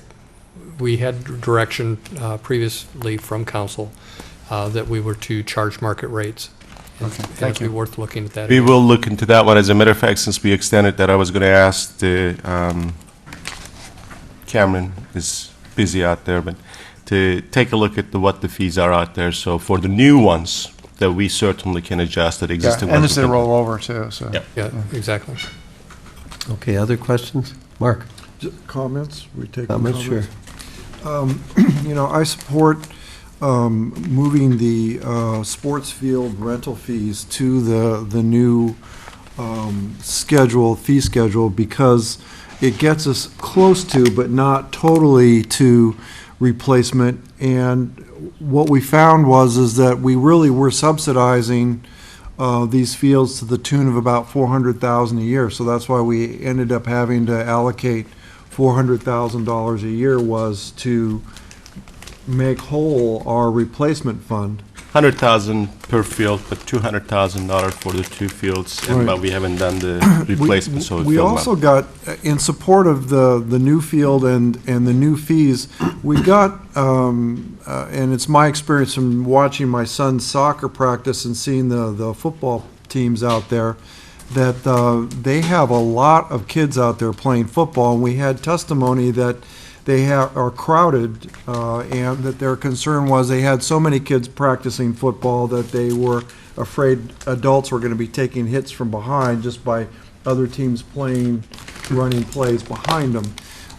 So we need the fields badly. I don't think it's unreasonable for us to have the same fees as our neighboring cities, and the sooner we do it, the less of a hole that we will be building for ourselves in the future on this particular item. It allows us to more adequately provide the level of fields that our community really needs. John? It was an issue I wanted to bring up. Apparently, I'm the only one who had those type of conversations, so I'm not going to make a motion. If somebody else does, I'll second it. It's kind of reminds me of my light industrial idea. Did you ask for a second? Thank you. Mr. Mayor. Okay, if there's no more discussion, I would entertain a motion to approve the resolution amending the master fee schedule to include the changes as set forth in Exhibit A. Should we ask if there's anybody who wants to I'll move. comment? I'll move approval. Move, how about a second? I'll second. Okay. Is there any public comment? We can ask for that. No public comment. So any further discussion of the master fee schedule? Is this Ready? the first reading, or do we have to? It's a resolution. It's just a resolution. Oh, it's a resolution. Okay. Ready to vote? Yeah. All those in favor say aye. Aye. Opposed? By your vote of 6-0, it's approved. Thank you very much. Are you here? Oh, yes, you're here for the next one. This is item number 10, which is a resolution to modify the personnel policies for the purpose of confirming how council may enact changes to the policies eliminating the 2% retention bonus that is not funded for 2011-12 and establishing compensation for employees upon layoff. Yes. Thank you, Mr. Mayor. Essentially, during the 2011-2012 biennial budget discussions, council expressed their intent to, one, eliminate the 2% retention incentive that was put into place during more robust economic times as a means of reducing employee turnover. Reduction or elimination of this would save the city approximately $125,000. Secondly, this resolution provides a severance package for laid-off employees, including severance pay and extension of medical insurance. The cost to that is $50,000. Through this resolution, we have a net savings of about $75,000 in 2011. And 125 in 2012. And $25,000 in 2012, every year thereafter. The 2011-12 biennial budget incorporates this resolution into the final budget, and staff recommends adoption of this. Nancy? In terms of policy and cost, is the severance policy for 1 year only for the 3 people that are actually seeing layoffs, or is it going to be a permanent policy? This gives the city manager discretion for future, but this particular resolution sets the severance pay at 2 weeks per year of employment. So it would apply for future layoffs too, if we ever had any? Well, at the city manager's discretion. yeah, the way that it's written, at the city manager's discretion, employees laid off due to lack of work, budgetary restrictions, reorganization, or other business reasons may receive the following additional compensation. So then the cost could potentially be more in the future if we If you had lay off massive more lay- people, yes, then I'll come back and talk to you, obviously, anything serious Thank you. that matter. That's fine. Tom? Ben, I know that the individuals in this case that we're talking about in this particular situation are not, high-time seniority individuals. But the way I read this thing, it popped into my head that what if we did have some people who, particularly as we go on through time as a city, become have a fair amount of seniority, and they do wind up being laid off. This could wind up being a substantial amount of money, and I'm wondering if we want to cap it in some fashion. You certainly can, but this is a 2011-2012 budget, so I'm not anticipating any layoff either any further in 11 or 12. Well, I'm not saying it would happen then. I'm looking like 2015 or 20. If this stays as written, there could be someone on the payroll today who would be laid off conceivably. Well, you can limit, say, this is limited to for 2011-2012 biennial budget cycle. That's if that would make you comfortable. Well, I think the point he's making is if in 2012 you laid off someone that's been a 10-year employee, then at But we're this- not. We got you this is a biennial budget. We basically show you the payrolls. Unless there's some disciplinary action, that's not a layoff. That's a different story. Okay, good point. Okay. Mark? Let me add that the thought that if in the year 2013, if the city of Sammamish wanted to go from, what is it going to be, 69, 67? 67.5. If you wanted to go from 67.5 to 66.5, you still, even though you may have some additional costs in applying this to their severance package, you still are reducing by a whole employee, and you're still saving money that year. So to me, the severance package is, and I think there's a limited chance that you're going to actually want to continue to reduce significantly the staffing of the city in the future. Can I make Yes, John. Well, I know we're in tough economic times, and the transition period right now is longer than it is in a robust economy. So, I don't have a problem with the package that was offered to the employees currently. And gosh, I hope we're recovered before the end of our budget cycle here. But I guess I'm with Tom's concern that, that we maybe revisit this in the next budget cycle rather than making a permanent policy. Well, it's a resolution. If the council wants to see it, we bring it in 2013-14 biennial budget cycle. Take a look at it. Tom? I feel better if this is just limited to the current budget. I didn't want this to get written into council policy for perpetuity here, because I think that could be a difficult situation. At the same time, like Councilmember James, I want to be fair to the individuals who have served the city.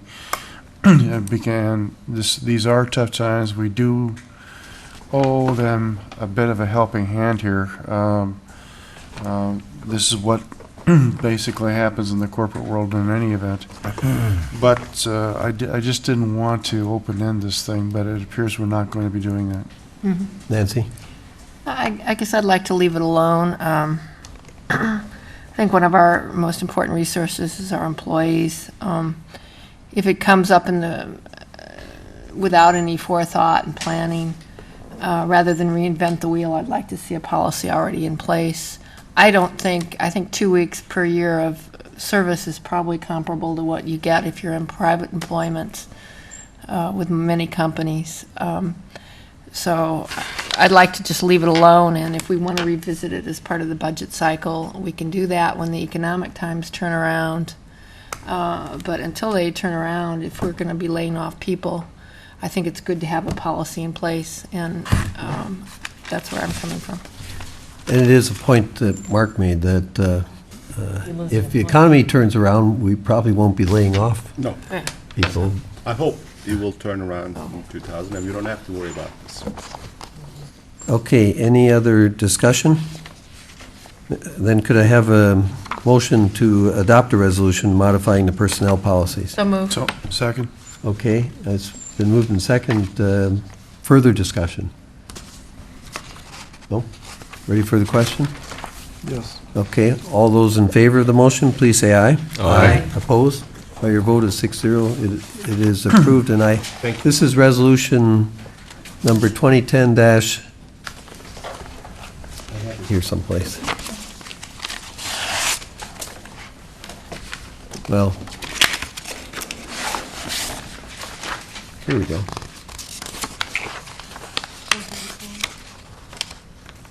$434, and the previous one was $433.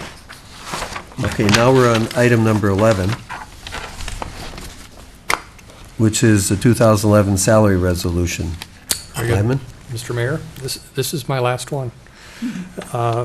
We are presenting you with the 2011 salary schedule that adjusts the 2010 salary schedule for inflation, or in this case, deflation. Based on prior council policy, we have indexed the cost of living adjustment, or otherwise referred to as COLA, to the June 2009 to June 2010 CPIU for the Seattle, Tacoma, Bremerton area. This rate was negative 0.5%. This salary adjustment mirrors this rate.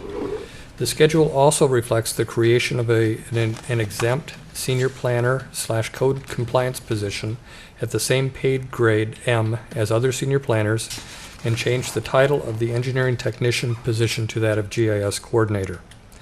The position of Senior Transportation Program Engineer has been eliminated. The Deputy Public Works Director / City Engineer position has been reclassified as solely the City Engineer position at grade R. This negative 0.5% COLA adjustment is separate from performance-based step increases. We are very proud of our employees and the sacrifices they're willing to make for the benefit of the citizens in this time of financial uncertainty. We'd recommend passage of this resolution. Mr. City Manager. I'd like to add to that also that I want the council to know our city attorney graciously agreed to reduce his compensation 0.5% to be consistent with the rest of the employees here too. So I want to thank him personally in that one. That's for both. I mean, that's for the 2011 Good. COLA adjustments. Thank you, Mr. City Attorney. Questions for staff? No? Are we ready for a resolution, a motion adopting a resolution of the City of Sammamish salary schedule for fiscal year 2011? Any public comment? Let's have a motion. Motion, so move. Second. It's been moved and second. I don't think, do we have any public comment? No public comment. Any further discussion? Nancy? You know, I know last year we didn't accept the very generous offer of our employees to follow the COLA and take a cut along the same lines. I think this year the feeling is that we should accept it, and I'm willing to do so, but very reluctantly. And I want to do so only with saying thank you very much to our employees for generously agreeing to go along with this. Well said. Other comments? Ready for a question? Oh, John? When this offer was brought to my attention last time during the election, I said that I'd be willing to match anything that the city employees did, and I found out that I couldn't for some reason because of being an elected official. But my heart is there, and had we had a compensation committee, I would have hoped that they would have looked at us and asked us to make the same sacrifice. We don't have such a committee, but maybe one should exist. John, you can always Maybe I donate can your respond to salary that the one. To city. be fair to you and your fellow council members, your salary has never been adjusted when the COLA was positive. So you always stay at the same place. While the employees got the adjustments when the inflation was high, council salaries has never been adjusted, so it's been remained same. Good. Well, I think it was worthy of bringing this to light that, I don't take this lightly, and I do appreciate the sacrifice that they're making on behalf of the city. Nancy? John, you are welcome to make a donation to the city if you want to. Well, like earmarks, I believe it's an all or nothing proposition. Very Well, good. Okay. I mean, Are I've we ready made a for the donation. question? Asked, you certainly did. All those in favor, please say aye. Aye. Aye. Opposed by your vote is 6-0. Resolution number 2010-435, adopting the City of Sammamish salary schedule for the fiscal year 2011 is approved. Thank you. Thank you, Lyman. Thank you, Council. Thank you, Lyman. Thank you, Aaron. Item number 12, Two. resolution ratifying amendments to the King County countywide planning policies. Cameron Grohl with Community Development again. Background on this is that the Growth Management Act requires cities and counties to develop these CPPs. They were originally in King County adopted in 1992. They're intended to ensure countywide consistency for land use and related policy issues. There is a group called the Growth Management Planning Council. It's formed in 92 to develop our CPPs for King County. GMPC consists of the member jurisdictions you can see there. Councilmember Cross is an SCTA representative on the GMPC. So we have an oar in the water there. The amendment process works like this. CPP amendments are recommended by GMPC. They have to be adopted by the county council under the state law. Then in King County, they go through a ratification process by cities. CPPs become effective when they are ratified by 30% of the cities, representing at least 70% of the population. So there's two thresholds in there to get to ratification. An individual city ratification is deemed to be automatic unless the city disapproves of a particular amendment. Sammamish has typically taken kind of a positive deliberate action to actually ratify. My experience here in the last 5.5 years, I think we've had 4 or 5 of these CPP amendments, and we've always ratified them. This year's CPP amendments were recommended by GMPC on April 28th and adopted by the King County Council on August 23rd. The amendments include a change to the potential annexation area map that does not affect Sammamish. It's an issue between Renton and Kent. And then several amendments to the CPP policies regarding allocation of transit service that do affect the city of Sammamish. Recommended motion is to approve these. We get there because the Suburban Cities Association helped develop these CPP amendment language for those transit issues. So the policy that was in fact adopted does reflect that SCA participation and interest. Councilmember Cross was actually quite instrumental in serving as the SCA rep and taking specific attention to nuance of language in the wording there. So I think his oar really pushed the boat along quite along. So that is the recommendation, and would offer if any of our elected officials that have had experience developing these particular amendments wanted to offer a comment, that might be helpful. Comments? Mark? I would note that at the April 28th, 2010 meeting, a request for an amendment to the PAA on behalf of the city of Sammamish was denied by the GMPC, and a recommendation was made not to expand in the Notch area our request. I'll just take note of that. We did determine at that time really that this is a transportation-related item, and that really Dawn and other members, Nancy, who are on other committees more related to transit and transportation, should have the lead in the policy development there. The language, I think, Dawn's had some effect in amending to talk about between urban centers rather than just to urban centers, rather than just between urban centers. Right. Just a couple of words have a lot of meaning, actually. I hope that will help. I'll also note that one thing I heard this week at a briefing on 520 is that they are adding 120 bus trips a day to the 520 corridor as part of the new tolling effort, some of which are already in place, the rest of which start in February. So we are starting to see some additional transit here on the east side. And I think this language is as supportive as we could get, given sort of the regional aspect of the countywide planning policies. Nancy?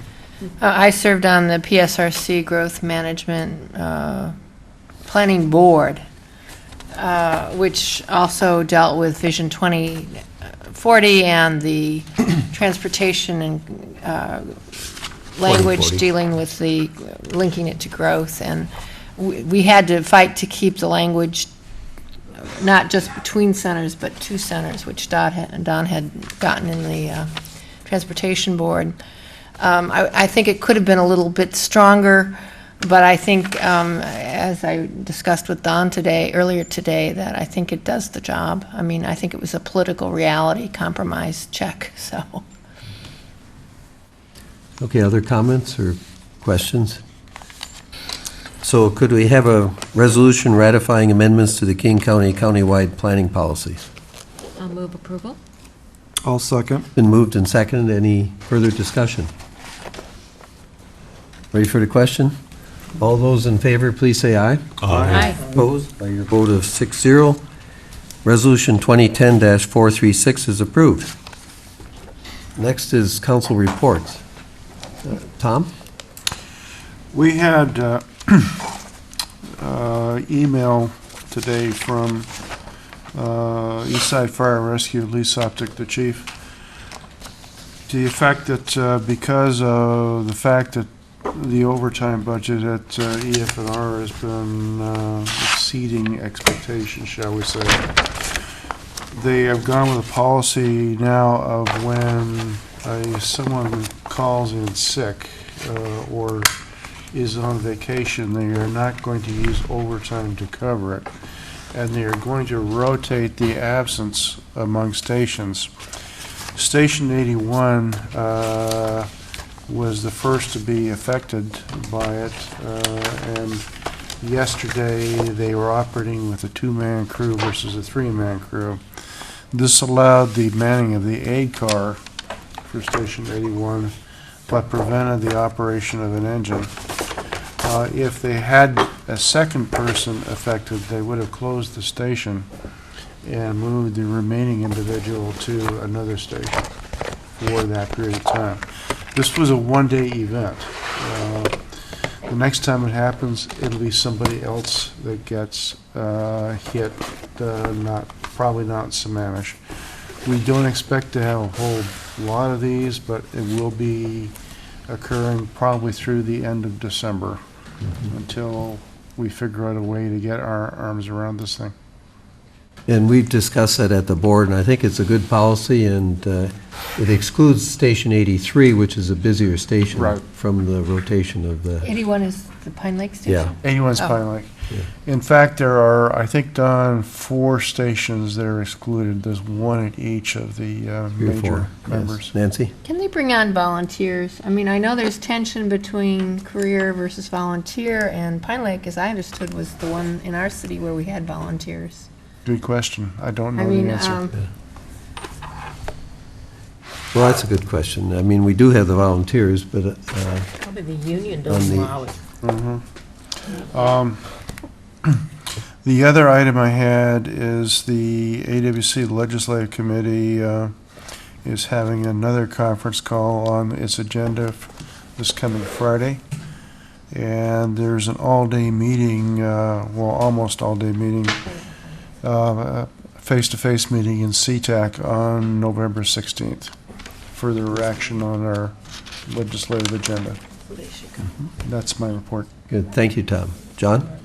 Well, hopefully everyone voted, and we're anxiously awaiting the results. I don't know if our reporter over there is minding the store, but we'll have to... Darn. Well, there's probably different things we all want to check, but I did have the opportunity to go to Nightmare at Beaver Lake, and just as a community service announcement, it was a great job by the Rotary, and fun night, and probably the most elaborate. But I do encourage people with young kids to go to the family night. There were a few toddlers with tears coming out of there. It is a rather spooky experience, to say the least, if you're a youngster. So heads up for next year. Yeah, good, thank you, John. Nancy? My 2 grandchildren, who are 10 and 11, almost 12, went to the Beaver Lake, not to the family part, but to the later one, and they really enjoyed it. They thought they had a very positive... Not heard the final numbers, but. And I asked if it was too scary to the younger one, and she said, "Oh, no." She said there were so many people. And she really enjoyed it, so. Thank you. Mark? I did attend a Washington State Department of Transportation a briefing on tolling that was held at lunchtime last Wednesday. I did give them my city council card and asked if they could come and make a presentation here that we could videotape for people. They also said that there would be a day here in Sammamish when they would have a van or an ability for people to come and talk to them about the sensor strip you put on your car so that you can automatically have your toll Good to go, taken. or whatever. Good to go. And there's about 5 different variants of it that you can have. And I think it's good for people to hear about the different times of day and that they will cost different amounts of money to go across the bridge. In the very middle of the night, it'll be free, but at different times, it will cost different amounts. So with the idea to try to spread the rush hour traffic a little bit so that you don't have the big peak crush of folks. The costs haven't been set by the State Transportation Board yet. They were guesstimated to be somewhere between $3.50 and $3.80 each way. Peak. I think that's Peak. the peak. And they were also including these new bus routes, which is going from like 600 bus routes a day, bus trips a day across the bridge to 720. So it's quite a substantial increase, and with a lot more access to the University of Washington campus, and it looked like a lot more buses. Also, they're testing the signs that will tell people when there's an accident ahead. They'll be able to have people see a slower speed limit and have them be slowing down in advance so that you're not as many times suddenly surprised by stopped traffic in front of you on the freeway. Other places in the country where this has been done, it's reduced injury accidents by 30%, and we could all hope that we were part of the 30% that were not injured in the future. So that's a positive. And a whole lot of people are going to, if you do have an immediate need for a trip across into Seattle, I don't think you'll have as much traffic. They think the speeds will be up 5 to 15 miles per hour. So there's a lot of things about it that people might not like paying a fee. But there's a lot of things about it that I think we'll all learn about tolling and whether it can actually start to address some of the congestion that we all experience. Did they say what would happen to I-90? Yes, they did. They said they'd be watching very closely. And they would be looking around the north end. The north end's mayor said that people might try to drive through Bothell and Kenmore, but they'd probably just do it once. Last weekend. Because it takes so long. Yeah. I think they clearly understand that I-90 might be something that happens, but it's really just an idea on the horizon. There's no immediate action being taken to looking to toll I-90. No immediate action, but there's been a lot of discussion. Well, they were trying to be diplomatic, and it was just people making a presentation, so they were not giving us their boss's nuanced answer to that question. Good. Thank you, Mark. Michelle? I have no report. Beaver Lake. It didn't rain last night, did it? No. Tell us about Last night? You Or mean Halloween night? Halloween night. No, Halloween Tell us, night. give us a little bit more input on the How'd program. that go? How the On- Nightmare at Beaver Well, Lake. I know that there were over 100 volunteers most nights, which is a lot of people. I have not heard the final numbers because I didn't hear what our Halloween night was, so they were hoping to have 12,000 people this year, but I think it's closer to 9 or 10 because there were some, nights that were very impacted with rain. But very clever. I mean, the artistry is always wonderful and Nice horses, too. lots of, yeah. I was dressing them every night and getting them out there. Only rode 2 nights though, so. But our drill team benefits from the community service on that. So, and lots of organizations do. So I don't know what the final net will be, but usually it's about $50,000 or $60,000 that then goes back into the community with our own human services grants and scholarships. Yeah. No, it's a great program, and it was really scary. I heard you got in trouble, didn't you? Yeah, you brought popcorn to people or something, and I heard about that. That's Okay. a no-no. You can't feed the actors when they're acting. They didn't take it, they didn't take it. Oh, good. Michelle, when we took the tour of the Piggott property, there are a couple of barns on that property that I think might be attractive to you guys for storing your props in the future so that you don't have to put them down where you currently have and have some of the issues you've been having. We're renting from the Good Samaritan Church. We're putting those big, what do you call those? Those used to be, what do they call them? The big Containers? No, those big containers that used cargo containers. Shipping containers, yeah. That are we're renting to store the items. So because of Evans Creek Preserve is going to be built, so those properties are no longer available. But You guys might talk to Jesse about it, that's all. You yeah. could put them on the maintenance shop property. Well, can we Wait. solve that problem? Yeah, another night.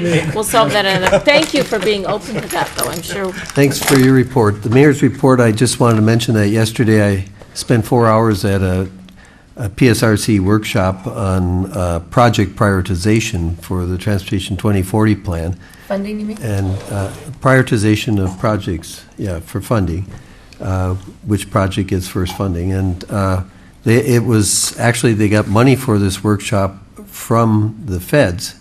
It was a peer review workshop, and they had people from different metropolitan areas. They had Atlanta, Vancouver, BC, Philadelphia area, and the Oakland area. And they told us how they had prioritized in their areas, so we got good input, and this is going to be a 2-year program to develop the prioritization criteria and process for the Transportation 2040 plans. So, and I'm on the working group for that again. Oh, my gosh, Dawn. Mr. City Manager, do you have a report? Glutton for No report, punishment. Mr. Mayor. No report, and there's no executive session, so we're adjourned.